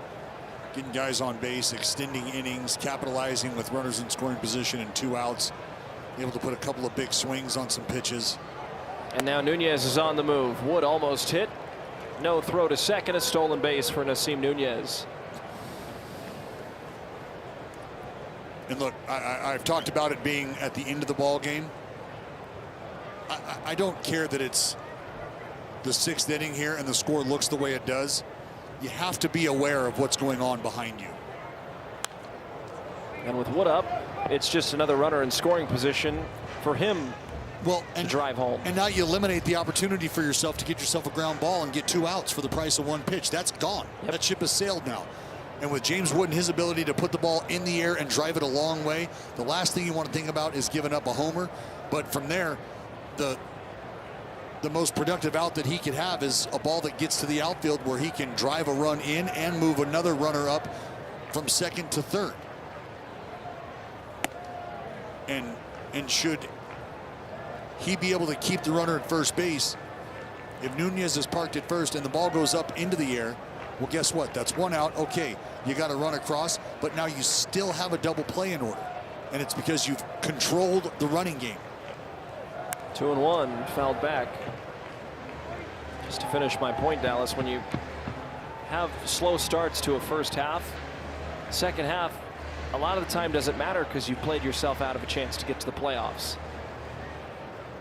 These are going to have a really good second half to finish above 500 and still punch their ticket to the postseason. 2-2 pitch comes home. It's fouled away. He's being a second half team last year, had a good record in the second half. Created what we thought would be a little bit of momentum going into 2026. Don't know what 2027 is going to look like. Ground ball up the middle, base hit. This is going to score 2. Softly hit ground ball, James Wood. 2 RBIs now, 65 and 66. It's 10-2.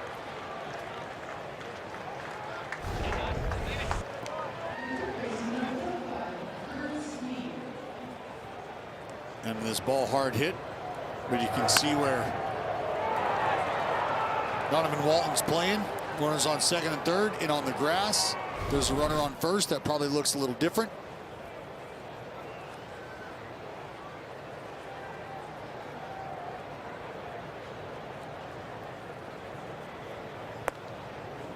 Meade takes a strike.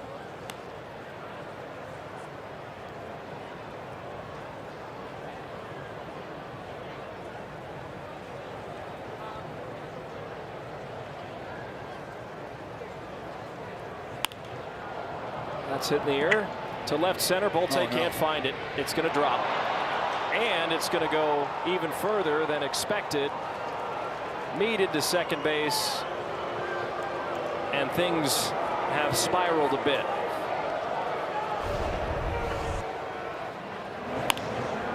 Well, the ball goes up in the air, and Henry Bolte just lost track of it. No time for Soderstrom to come over from left and make up ground and make a play on it. And it indeed has been an unraveling here. Mark Kotze on his way out. And Justin Sterner going to give way now to Junior Tur, who will be making his big league debut.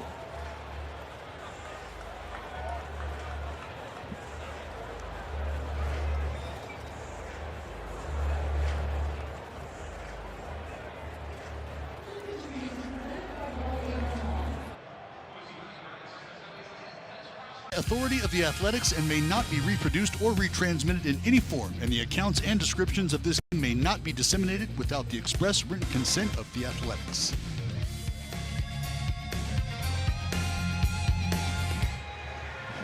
DeVries and Arnold showing the world what they can do at the All-Star Futures game. The future is bright for the Athletics. Right now the game is grim. It was last Sunday where Jamie Arnold and Leo DeVries represented the A's at the Futures game, Dallas. Arnold had a strikeout against a batter in an inning. Leo DeVries went 1 for 2 with a stolen base, another stolen base, and a run. Both are at Double-A Midland. And Junior Tur, who will be making his major league debut right here and now, has some traffic that he inherits in a 10-2 game. He will face Chaparro, who hit a 467-foot bomb to left center his last time up. And Tur's first pitch is a foul ball. That one will likely get taken to the authenticator. And I tell you, this dude's got a lively arm.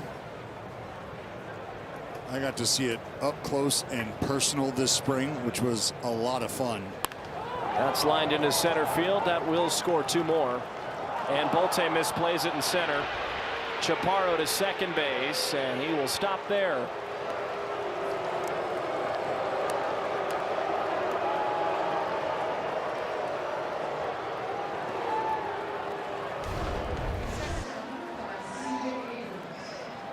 Well, the fans here in the ballpark showing their displeasure.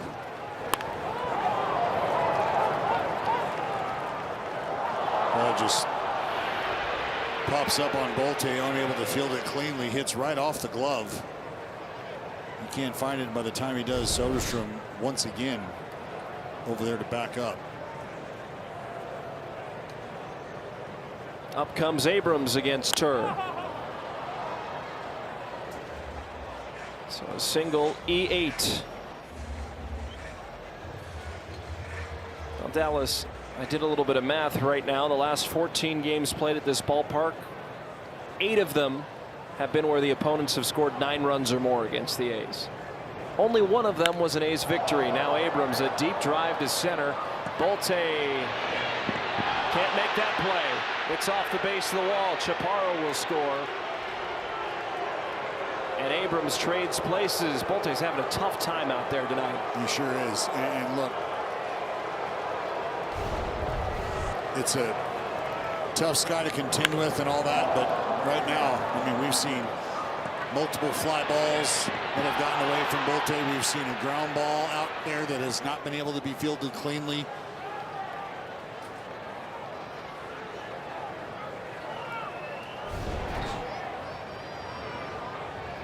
Dylan Cruz 0 for 2, a walk, a stolen base, a run scored.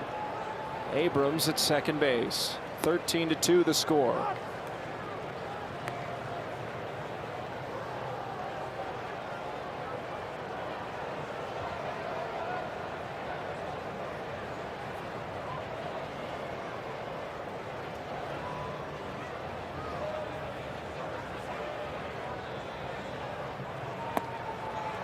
There's a swing and a miss on a 90-mile-per-hour cutter. 0-2. He goes straight over the top, doesn't he, Dallas? Straight over the top. Got some depth on the slider. Dabbles with a split. Chris, I played catch with this man throughout the spring, and I mean, just thunderous at times. There's his first big league strikeout. Save that baseball. Junior Tur. Applause from the crowd. And I can tell you, the minute that he signaled for the split during spring, and this was during our first game of catch, I almost looked over and asked for catcher's gear. You know, you're playing catch. All I got is my catcher's glove. And he shows split, and I'm thinking to myself, just please don't wear this in the face. Tur from the Cuban capital of Havana.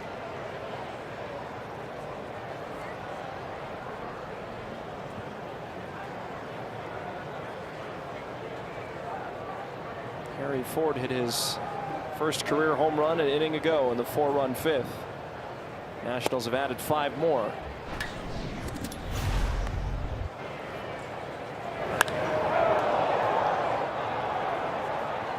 Well, got a pitch elevated and was able to drive it out of the ballpark. 2-0, a swing and a miss.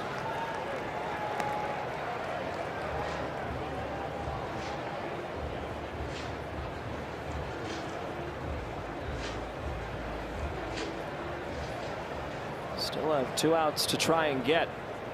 Nationals have scored 5. First 6 hitters reached base safely. 5 of those 6 have scored a run in this inning.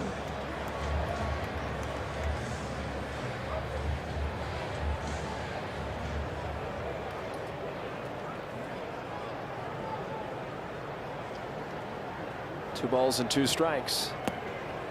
3-2. Not an ideal spot if you're Junior Tur to come in and make your big league debut, but he's not really thinking about that, Chris. He just happy to be here, happy to have the opportunity to showcase his talent and somehow, some way try to contribute to a turnaround for this ball club. 3 balls and 2 strikes. Shea is going to challenge on the pitch. It was in and out of his glove. And it did. It looked like a decent pitch. ABS is powered by T-Mobile, and we'll see the verdict. It was a strike. Ford is out, and 2 are down. Now, this is a Nationals team that we know they can hit. Dallas 28-18 on the road this year. That's the 3rd best road record in the National League entering play. They were 66-96 in 2025, finishing 5th in the NL East, excuse me. Well, they figured it'd be a little better than that this time around. 38-54 pre-All-Star break last year. Now 48-49, so they have improved mightily as a squad. Well, you said, you know, a pretty stout offense, and even specifically against the left-handers, which is what I was looking at coming into tonight's ball game, considering it was southpaw Gage Jump on the mound. Lyle late to the party, 1-1. In terms of OPS, just the ability to get on base and slug the baseball. 789 OPS, first in all of baseball against left-handers. Their 269 team average, 2nd highest in baseball. Swing and a miss, 1-2. The 93 extra base hits against lefties coming into the game, 3rd in all of baseball. But these are their ranks overall. Almost 5.5 runs a game, 105 bags, 327 extra base hits, and 140 homers. I mean, all 1st or 2nd. 1-2, line to right. Abrams is being sent home. The throw from Butler is late. 14-2.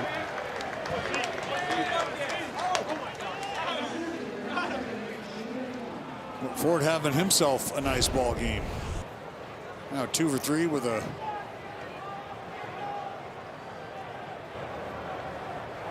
excuse me, Lyle.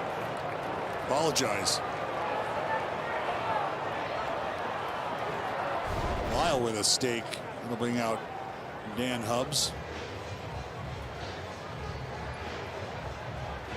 Every hitter except Dylan Cruz has gotten at least one hit in this game for the Nationals.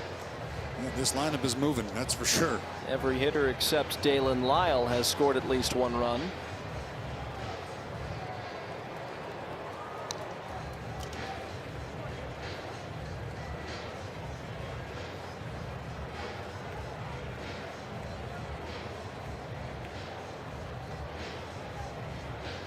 Well, it'll be Young who led this inning off with a walk.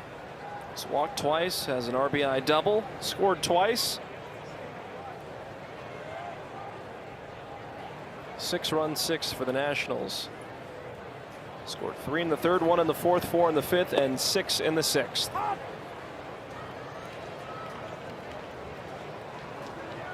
Turr fires in a strike.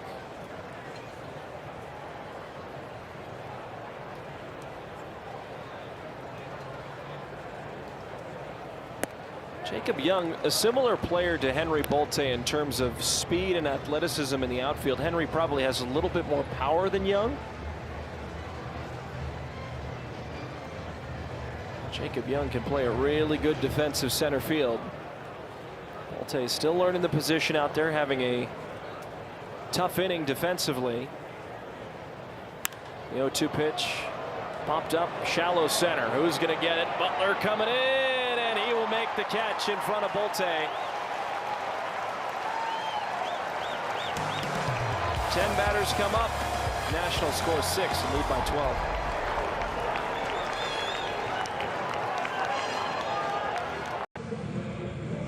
12. Is brought to you by Service Champions. Well, 3 more, or 2 more against the Nationals, I should say, Saturday and Sunday. Then the A's head south to the Valley of the Sun to face the Diamondbacks for 3 on Monday, Tuesday, and Wednesday. Off day the 23rd, and then up to the Twin Cities, Minneapolis, to face the Minnesota Twins next weekend.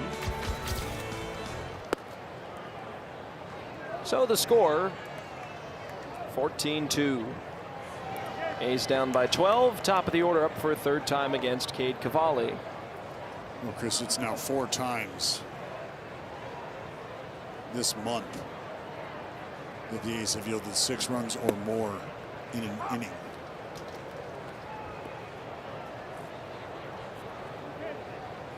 Something you always try to avoid is that big inning, the big blow up. Tough to rebound from. I mean, you see the Nats and how they have played this thing out, though. They continue to keep the windmill cranking over there at third base with runners on, and because you feel like, you know, at any point in time, offense can happen.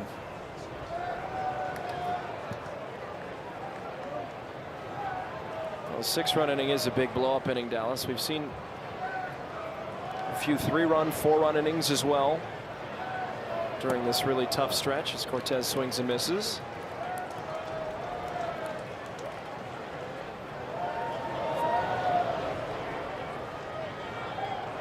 A's have lost 17 of their last 20, running the risk of losing 18 of their last 21.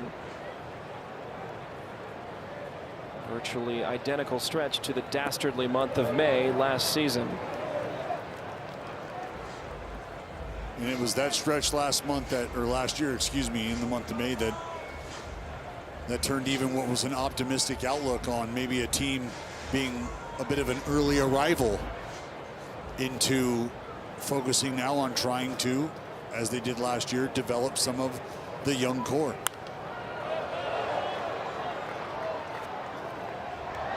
And it's tough to think that you have found yourself right back in that same spot.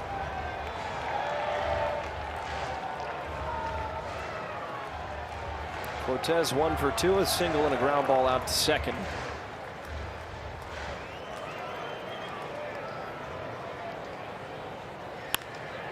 They'll spray this the other way to left. Lyle on the move, still going, and on the run makes the catch for 1 away. Well, tonight we are proud to recognize Sustainable Wellness Solutions as our nonprofit partner in the ballgame. For over 40 years, this peer-driven organization has provided vital behavioral health, advocacy, and housing support.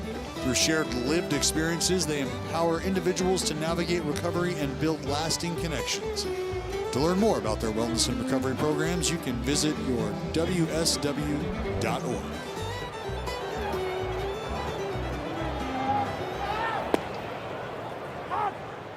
Called strike to Wilson. He's now on a 5-game hitting streak after leadoff single in the 4th. Scored the first of 2 A's runs. Down by a dozen.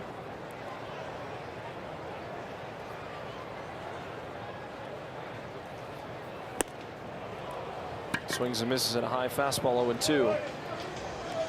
Jacob Wilson will return to his residence in Arizona next series.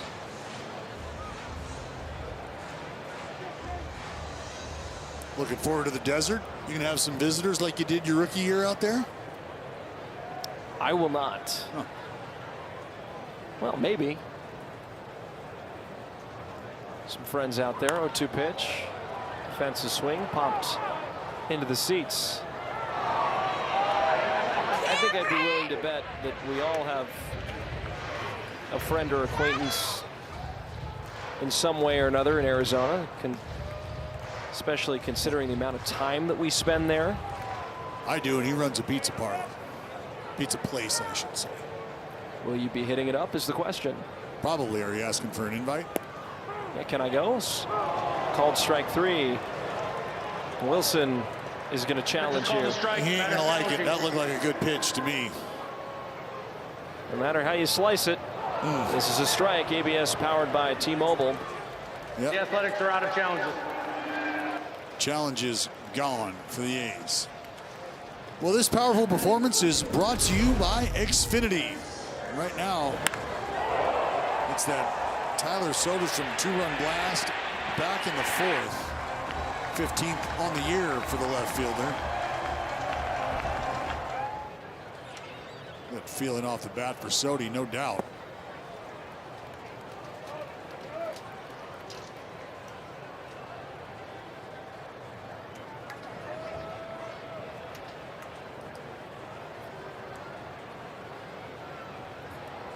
Cavalli at 92 pitches. He's able to get through this inning with the same score line. He'd have a quality start. He's 1 strike away from doing so. Well, I wonder if Cortez could become the bulk reliever at this point. I wonder at what point Cortez comes out where on his stats page he's listed as a 2-way player. It'd be his 5th appearance of the year. 0-2 pitch down low.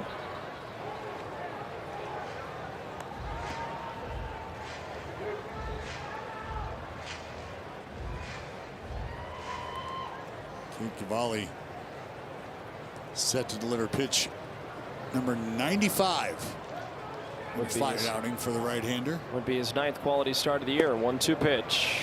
It is just outside. Now Ford will deploy an ABS challenge. That looked like it was painted.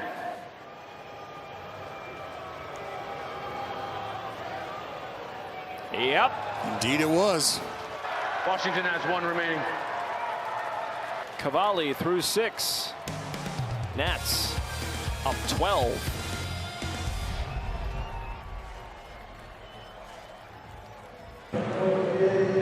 On authentic gear at MLBshop.com. From official jerseys and memorabilia to hats and hoodies, we've got the season covered. Visit MLBshop.com/athletics, the official source for your athletics gear.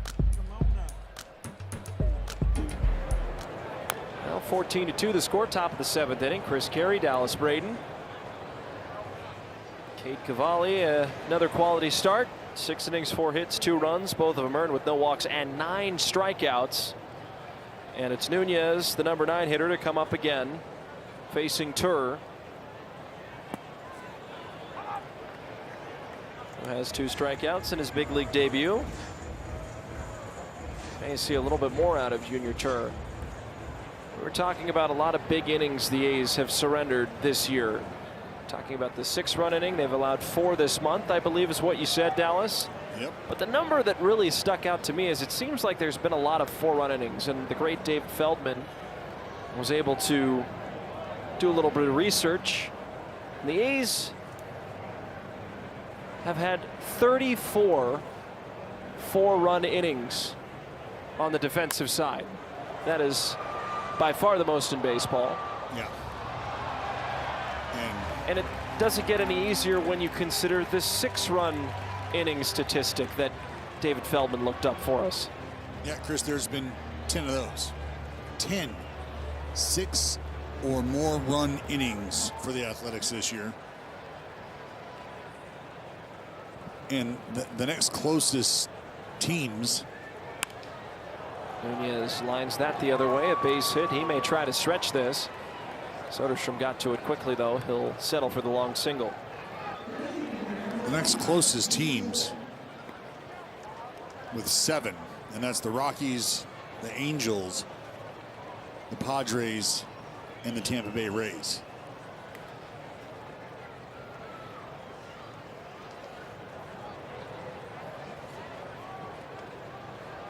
Up comes James Wood, who's been box office television all year long for the Nationals. He sure has.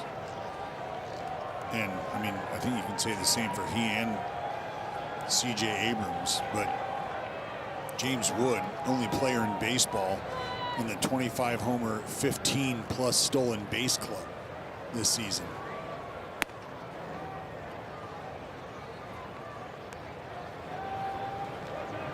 And he and C.J. Abrams, 2 of only 3 players in baseball this year with at least 20 homers in 15 bags.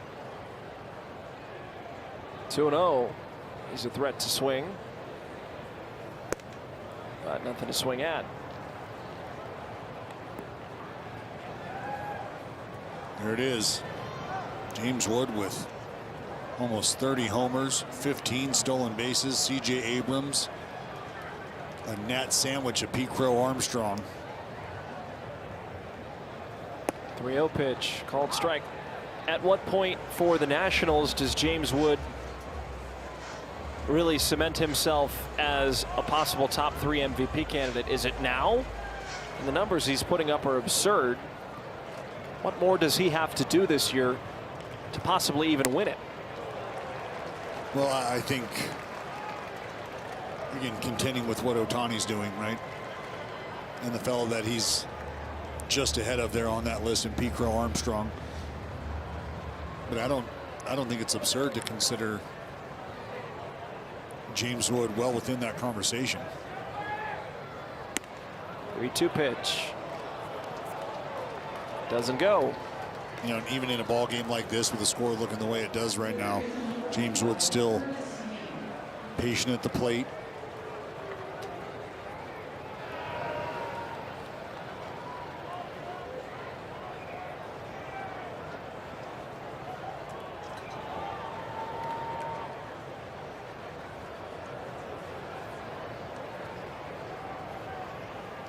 Meade is up.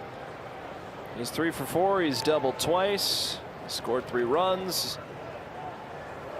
Driven home 2 runs.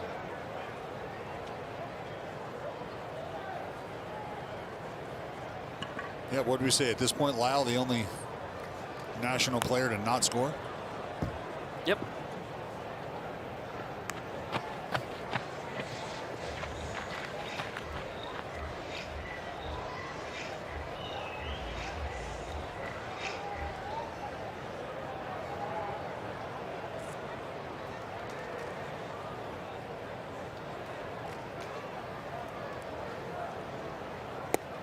One pitch, a swing and a miss. 1-2.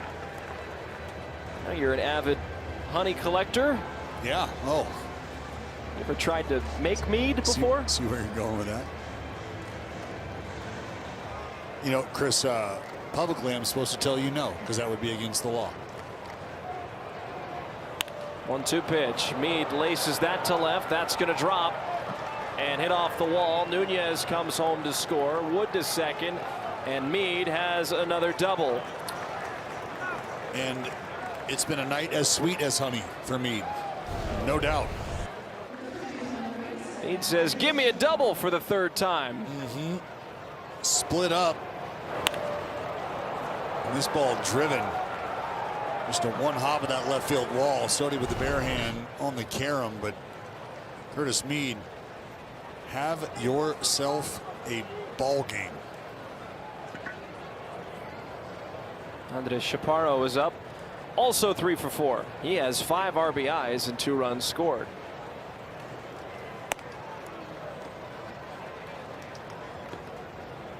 (15-2). Nationals have scored in every inning since the 3rd. They've had a multi-run inning in 3 of their last 5, excuse me. Still nobody out. They'll make that 4 of their last 5. Chaparro homers again. 18-2, an 8 RBI night for Andres Chaparro.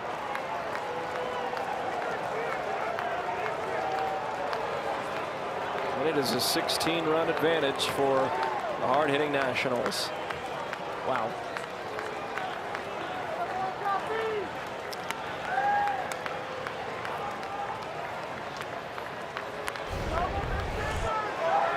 Pitch, barrel, homer. Fair to say it's been a less than ideal night for the Athletics pitching staff.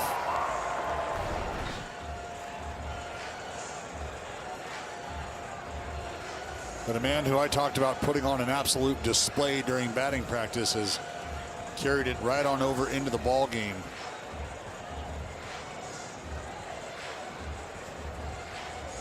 Chaparro's first career multi-homer game.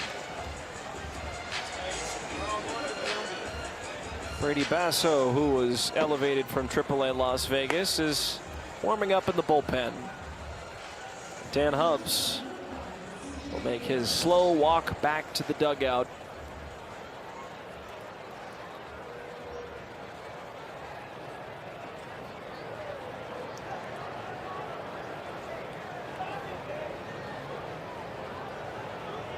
So now this would be the 35th 4-run inning allowed by A's pitching this year.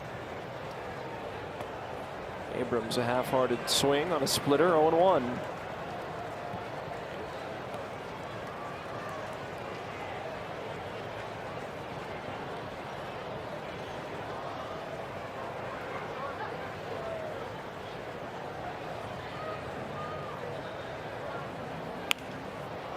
That's blooped shallow left. Out goes Kuroda Grauer. That'll drop. Abrams has a multi-hit night.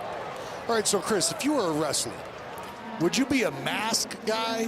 Would you be a no mask guy? Would you be a face paint guy?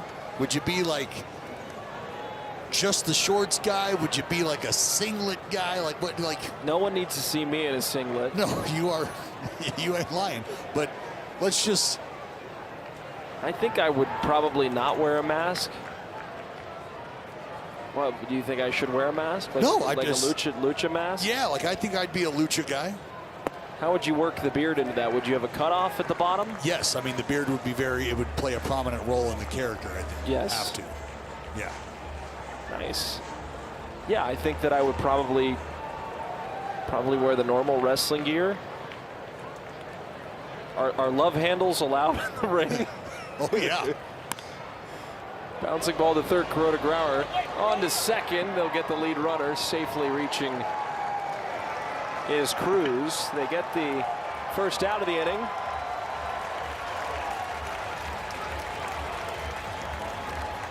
If you were a wrestler, what would your finishing move be? Would it be high flying? Would it be?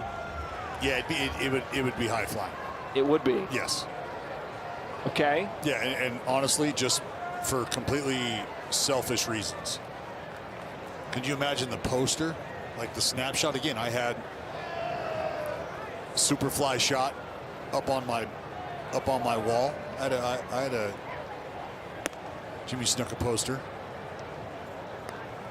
Would you put on a voice, or would there be a persona, or would you just be authentically yourself? I think you're crazy enough to pull it off right now, but I mean, I think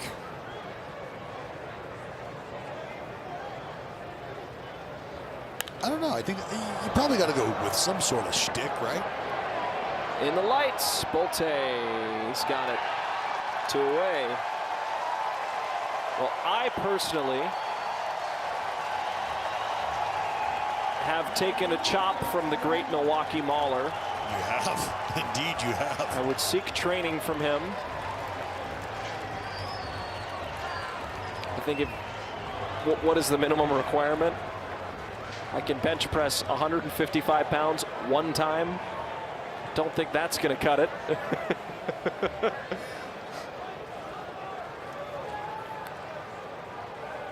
In the industry, they call me a jobber. You're probably a mid-card guy right now. Maybe a tag team guy. You and Bones Crosby, tag team duo. I'd pay to see that. Yeah, we're gonna have to work on some of his. He's a great athlete in his day. I've seen him run over a catcher on the highlights. Sure have. Can mow him down. Sure have.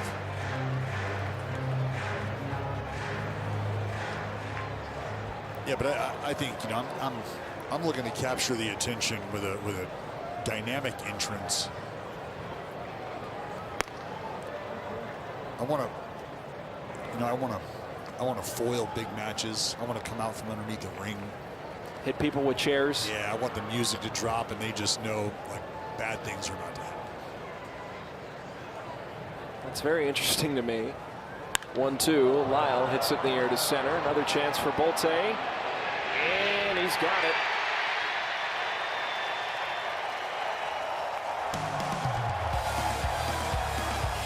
The stretch we go.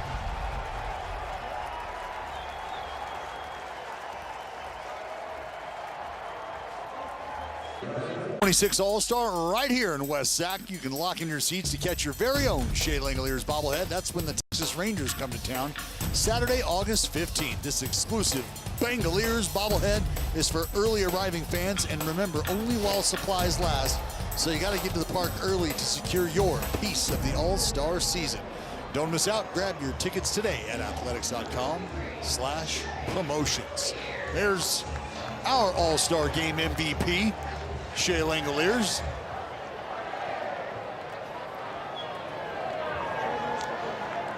(18-2) Nationals on wrestling night at the ballpark. New pitcher in the game. It's Riley Cornelio. 7th appearance on 1.782 ERA. Continuing with Dallas Brayton. It's been a night. Shea swings and misses. I gotta ask you this. I'm thinking about our broadcast crews. Nasim Nunez moves to second. Tana to second base. How would you assign our broadcast crew in the wrestling space? Think about Chris Townsend, all the personality he has. What would he be? Townie, huh? You know, I think. Do you know who this is? The mouth of the South, Jimmy Hart. Yes. Yeah, that's who Townie is. So he's going to be like a manager. He's a manager, and you remember Jimmy Hart used to run around with a megaphone. Hey! Swing and a miss. The talent on this guy. Just a huge sell job. Okay, Steve Sachs. Oh man, Saxy. Saxy's got some ravishing Rick Rude to him. Yep. Ooh, I like that. Yeah, yeah. Maybe you can even go, you know, Mr. Perfect. Ageless wonder, Steve Sachs. Okay. Ken Korak. I'm going to have Ken Korak still announcing wrestling. That golden voice of his. I think he could handle it. Well, he'd be like. Kuroda Grauer lines that fair into the left field corner. Another multi-hit game for Joshua Kuroda Grauer. He's into second base. First hit for the A's since the Soderstrom two-run homer in the fourth. Well, he just gets a backup slider. He's able to turn on and tuck it down that left field line. You said it, partner. Another multi-hit game for the young fella. Great to see KG continue to swing the bat. Now it's Butler who's over 2 with a ground out and a strikeout. Look out. High, 1 ball and no strikes. Who were we on? The rack. The rack. I was going to say Dustin Rhodes. Because didn't he announce later in his career? Dusty Rhodes, yeah. Dusty Rhodes. Yep. The great Jim Ross. Great Jim Ross. Not a southern accent for Ken Korak at all. He's got the Midwestern neutral dialed up, but Johnny Dasco.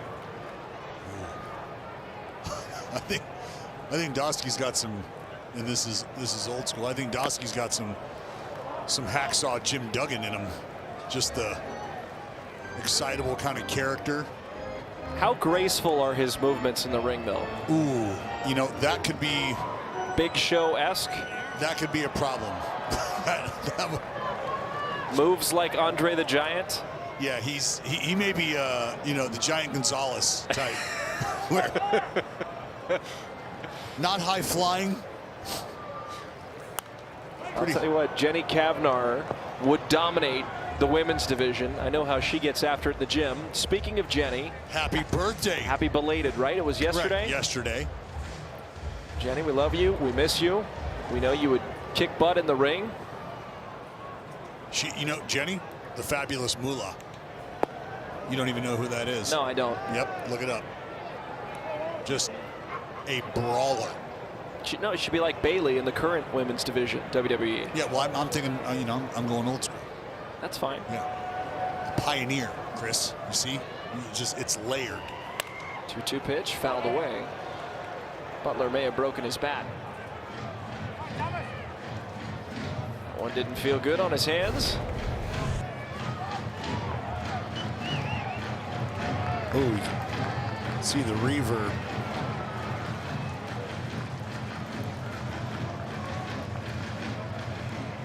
I tell you, if I was Cornelio, right back out there. Or you bust him in.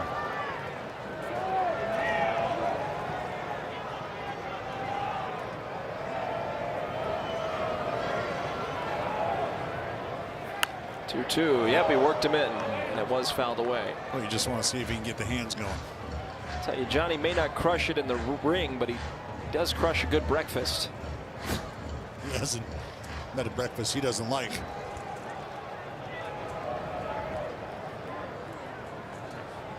Two pitch. Butler fouls it into Ford's glove. He hangs on, 2 away. Leaves it to you and me. I feel like, you know what, I might be like there she is. Fabulous move. Anything goes. Anything goes to get the pin. Vicious.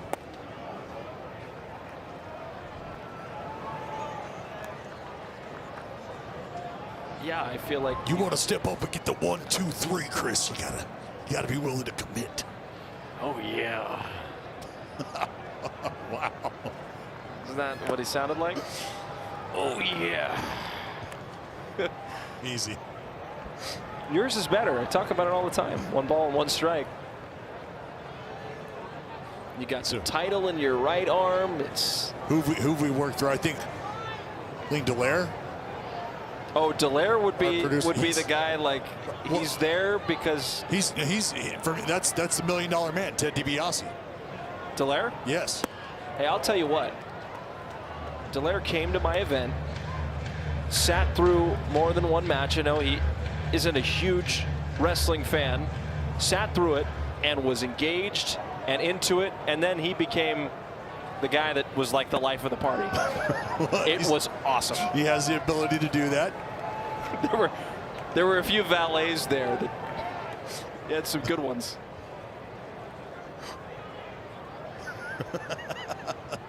Some great hair. That's incredible, boss. 3 balls and 1 strike to Donovan Walton. And he flies out of play, foul.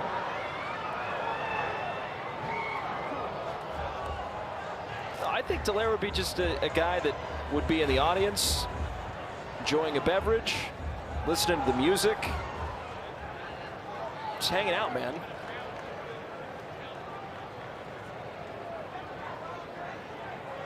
3-2. It is now 3-2. No, nope, I was right. That's a walk. Yeah. Spirit victory. And up comes Bolte.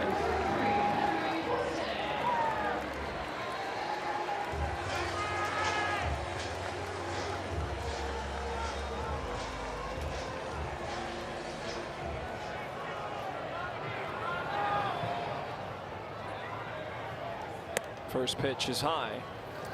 1 ball and no strikes. We got to go to a wrestling event together at some time soon. The problem is it's a lot of traveling the rest of the year. You don't get any time off. Yeah, we just need to check the schedule, see where maybe there's an event and a game that coincide. We had a few of those last year, a couple years ago.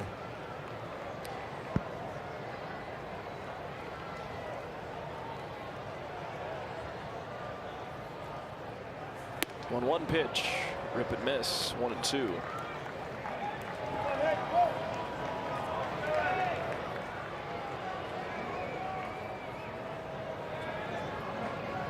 Lucky to make friends with a man that knows the wrestling scene very well. Announcer for Raw, who's also a big Pirates fan. Corey Graves. You got it. We're seeing Corey in Arizona. We're sitting at an old watering hole right by the stadium, and he and his broadcast partner there just talking about broadcasting. Walk up, I'm like, oh, well, that's weird. I relate to that. They're like, oh, we just got done with Raw. Yeah. Corey is really good at what he does. 1-2 pitch off the plate. Well, I mean, next year season kicks off in Pittsburgh. And he knows baseball. He does. I had Corey and his son out to the game, had him down on the field, talk some shop. 2-2, bouncing ball up the middle, charging Nunez. Gloves, guns to first, and that will retire the side. Through 7 innings of play, 18-2 Nationals.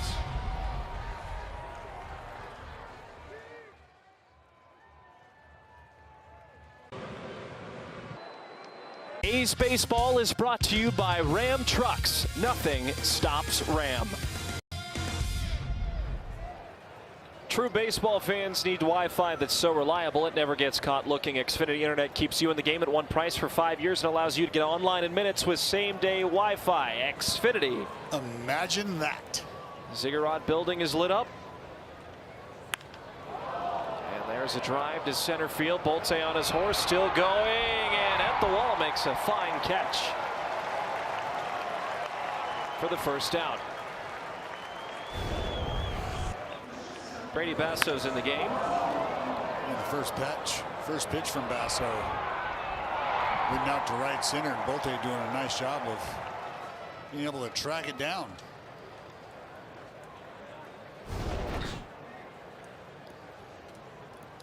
Tur gave 2 innings, 7 hits, 6 runs, all of them earned with a walk and 2 strikeouts, and up comes Basso.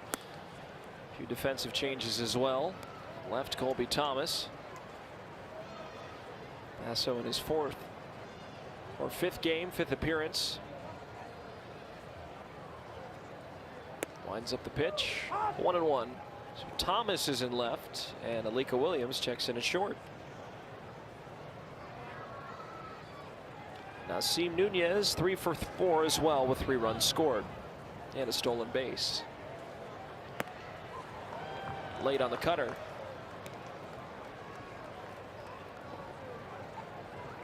Giants are beating the Mariners 7-0 in Seattle. Red Sox beat the Rays 10-0.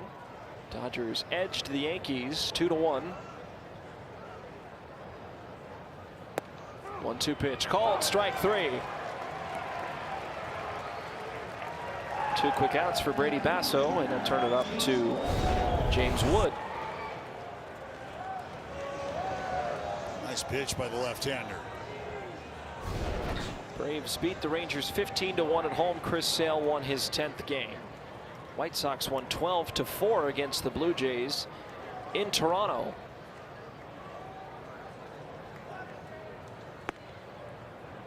James Wood takes outside, 1 ball and no strikes. Astros lose 3-2 at home against the Orioles. And the Angels also lost 2-1. So everyone in division lost. The A's looking like they will lose as well, down 16 runs. Yeah, quite a gap to cover here.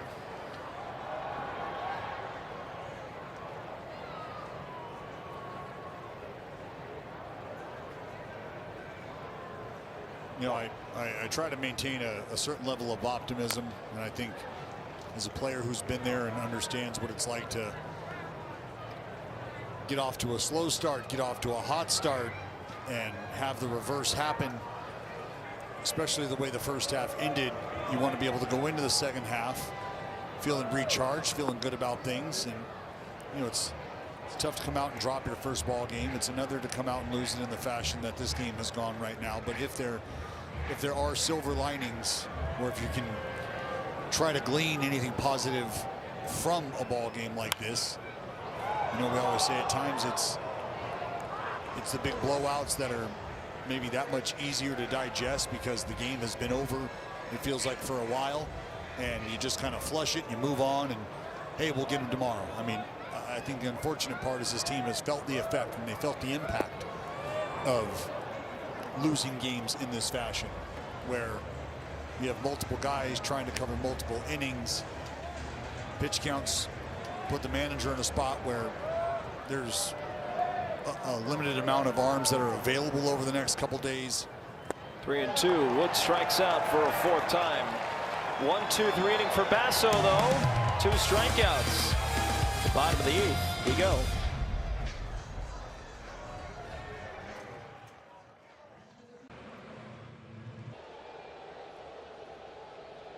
This game summary is brought to you by Toyota. Tommy White up for a 3rd time. Bottom of the 8th, 18-2, and he's swinging and missing. 0-1. Nationals have scored significantly more runs than the A's and have hit the ball a considerable amount more than the A's. White 0 for 2 with a pair of groundouts. A's down 16.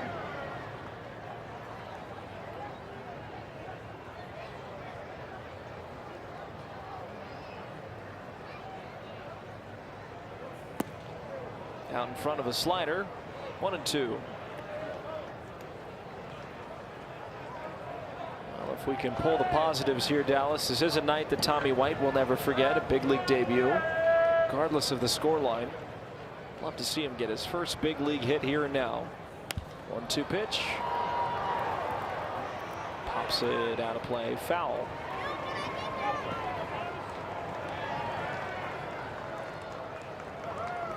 I like that. Switch it up. You sit here, I'll sit there, because we haven't done that yet. And maybe that'll get us a knock.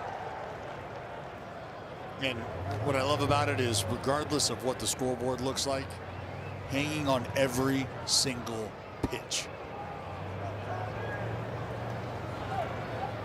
1-2. Line drive to left center field. That's going to drop down. Young to cut it off. White's going to stretch it. Sliding in safely. Attaboy. His first big league hit is a double in the bottom of the 8th. Tommy White saved that baseball. And Mom and Dad are very happy about that. I'm you, Tanks.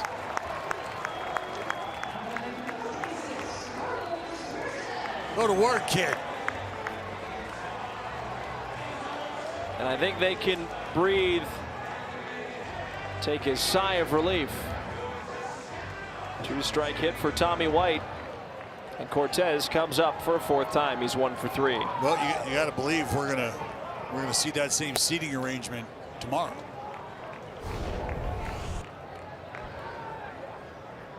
Slider that starts to head south. Tommy White able to pick it up at the intersection.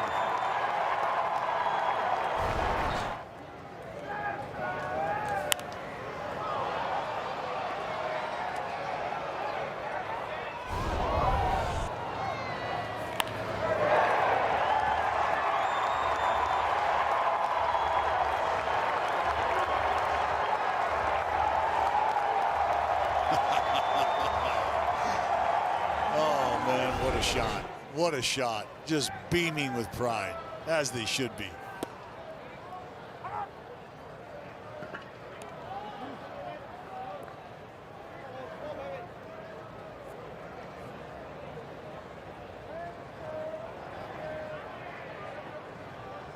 From his first big league hit, which is a double, to trying to score his first big league run. Cortez at 1-2.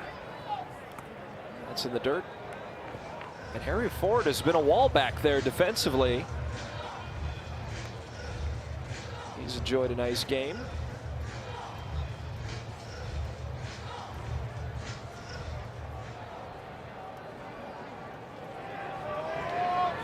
First homer.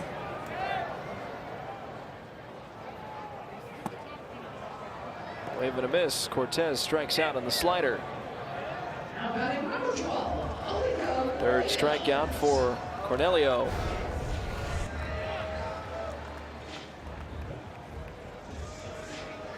Cornelio, that's what he wanted the slider to do to Tommy White.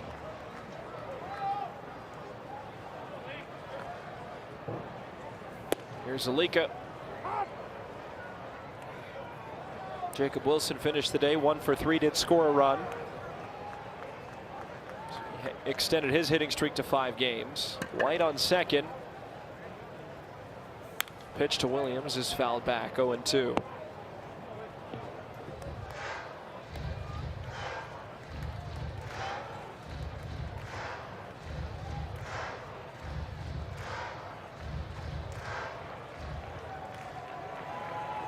No balls and 2 strikes to Williams. Fought off.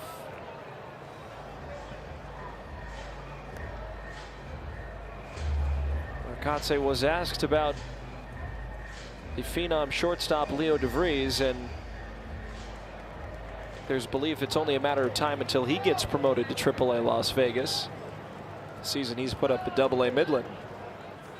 0-2 pitch, a wave and a miss by Williams. I think that would be the hope, at least for Leo. Performing the way he has. We talked about his performance in the Futures game.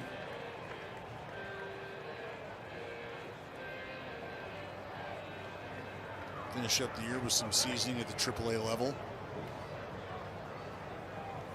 Here's Colby swinging and missing on a middle slider, 0-1. You know, and there's nothing to say that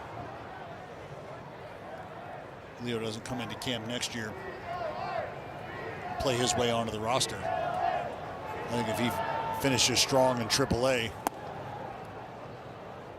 he'll at least make that conversation a difficult one to have amongst the decision makers. And as a player, that's all you can do. You know, it's just one of those things where if you can force the hand because of your level of play, so be it. You know, you don't want to force a guy into a situation that he might not be prepared to handle. By all accounts, though, Leo DeVries has been able to answer the bell at every stop along the way. And I think you would expect the same at the AAA level, but nothing's guaranteed.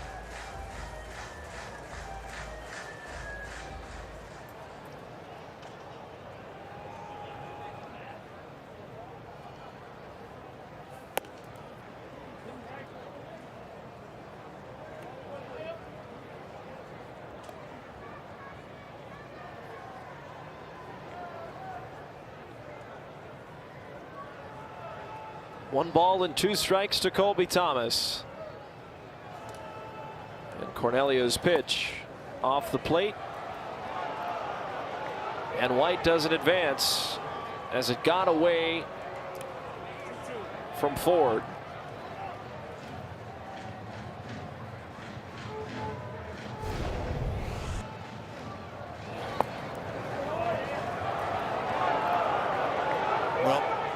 Tommy White maybe just not quite sure maybe how far that ball kicked away.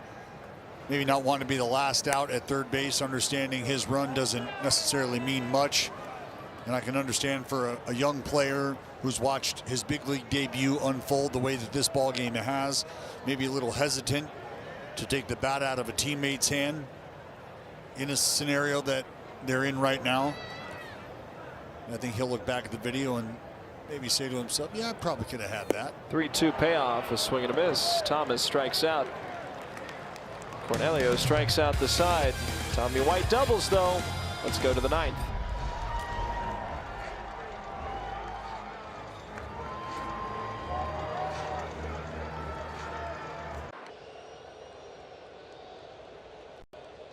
August the 28th as we take on the Minnesota Twins for an epic Hanmoon celebration and a legendary takedown on the field. Be one of the first through the gates to secure an exclusive A's and K-pop Demon Hunters co-branded jersey giveaway and bring that Golden Idol energy right into the stands. Get your tickets now at athletics.com/tickets.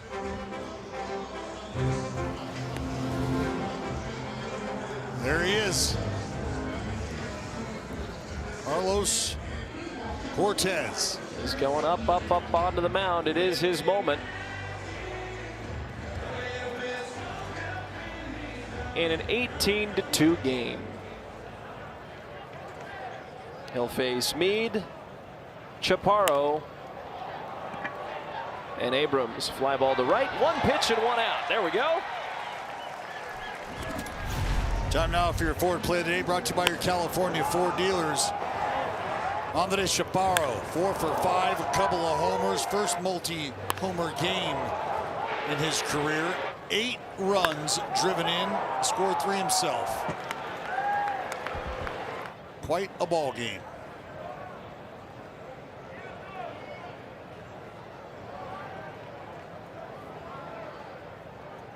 Eight RBIs, most by a Nationals batter since July of 2018. 2-0, fouled away.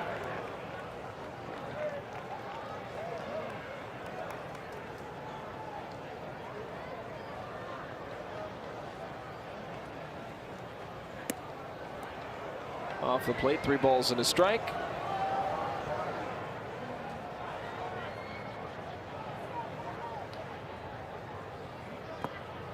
Four balls, and Chaparro reaches base again. A walk by Cortez, and it's going to be Tenna. Excuse me. Tenna 241, 5 home runs, 20 runs batted in. First pitch, strike 1 on a 68-mile-per-hour slider, fastball. Yeah. Tenna lines it to center. It'll drop in front of Bolte. Base hit. And up comes Cruz, who is hitless tonight. The only Nationals hitter to not have a hit,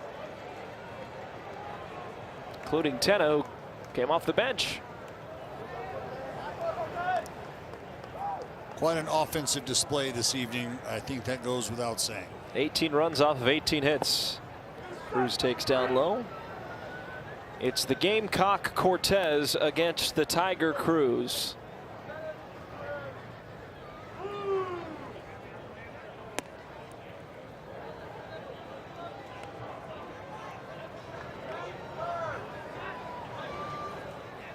Two balls and no strikes.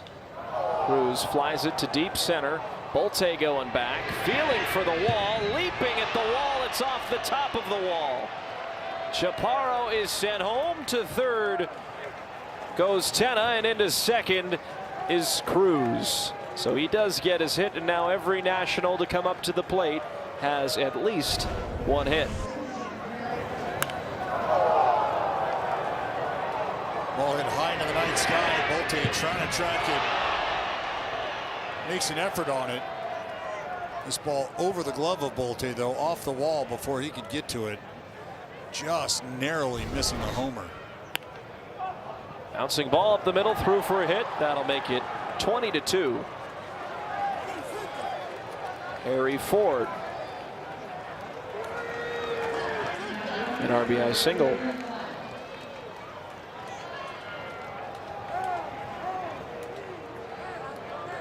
So the Nats are up 18.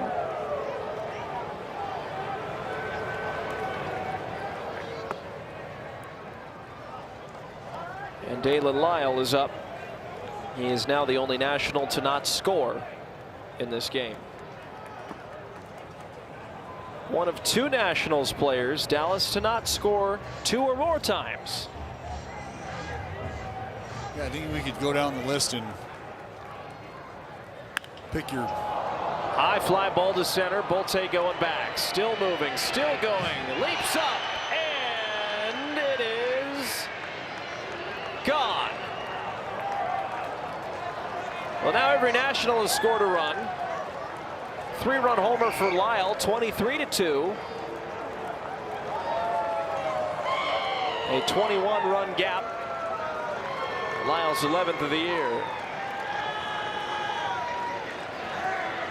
So Lyle, the only National to not score multiple times, but he finally scores on this 3-run home run.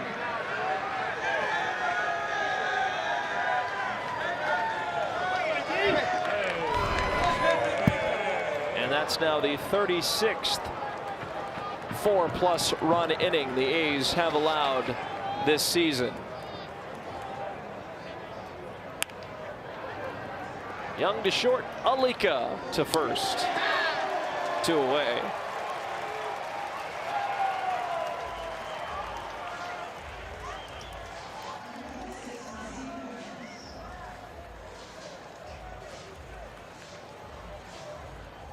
And up comes Nasim Nunez, switching sides of the plate again. 3 for 5 tonight.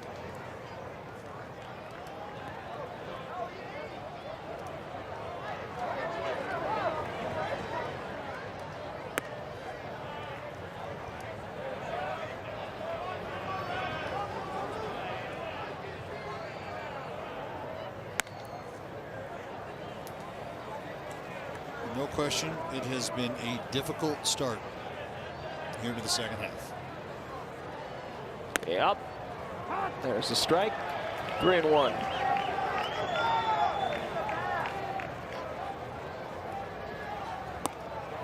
Three and 2.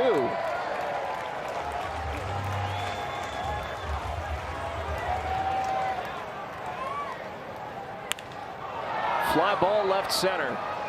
Bolte on the move, and he's got it. But the Nationals score 5 more and lead by 21 runs. One more chance for the A's.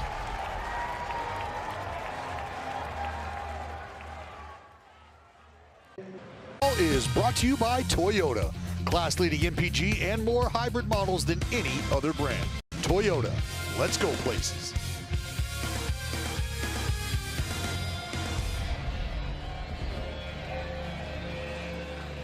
(23-2). Bottom 9. A little bit of ground to make up here for the A's, Chris. They'll try to chip away at Jorby Vivas. Position player pitching on the other side. Shea looking for his first hit of the night.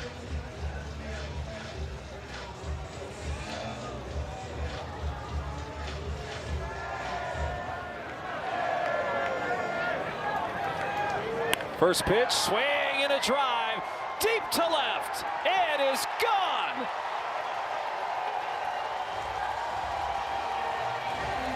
(23-3).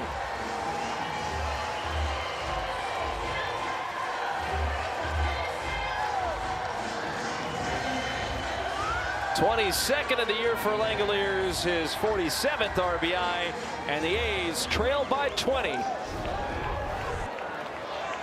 And our All-Star Game MVP, the man they call Shea, Langoliers, able to close the gap here against the Nats.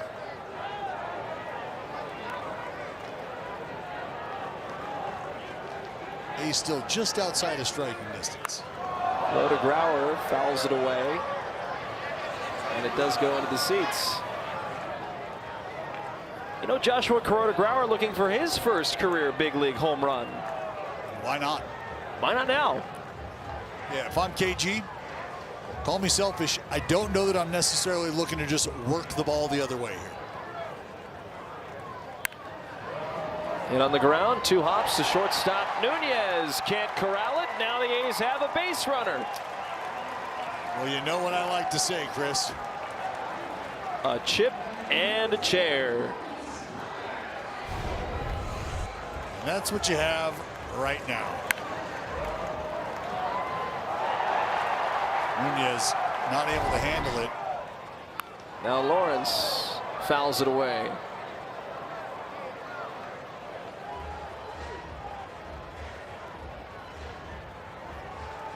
Butler 0 for 3. It's that on the ground, and that will sneak through for a base hit. Kuroda Grauer will stop at second. 2 on, nobody out, and up comes Walton.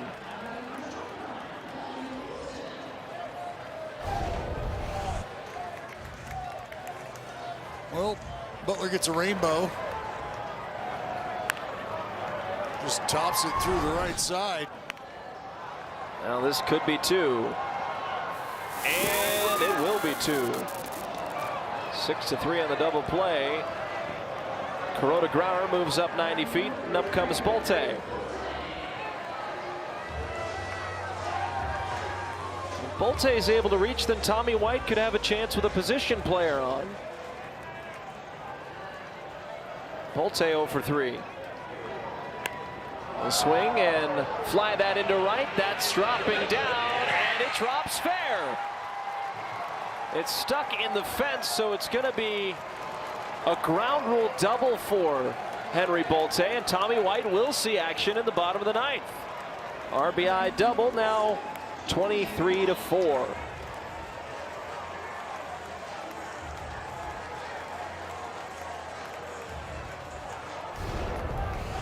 How about this? Tommy takes with a position player on the mound. This could be fun.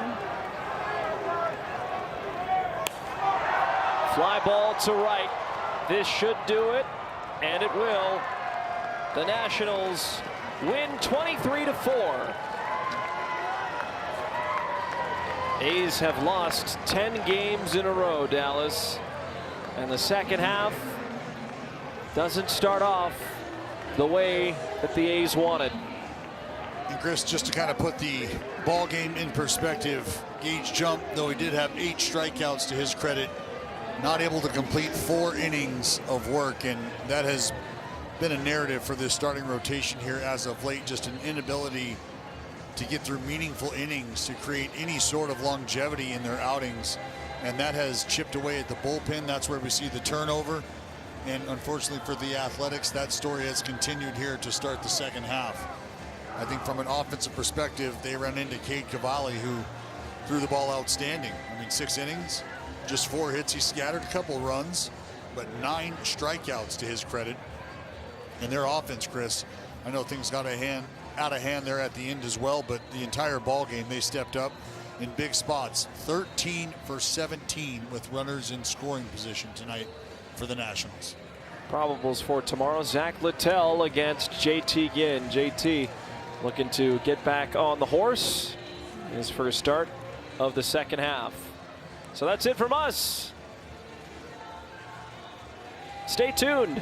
A's Cast on NBC Sports, presented by Toyota with Towney and Saxey, starts right now.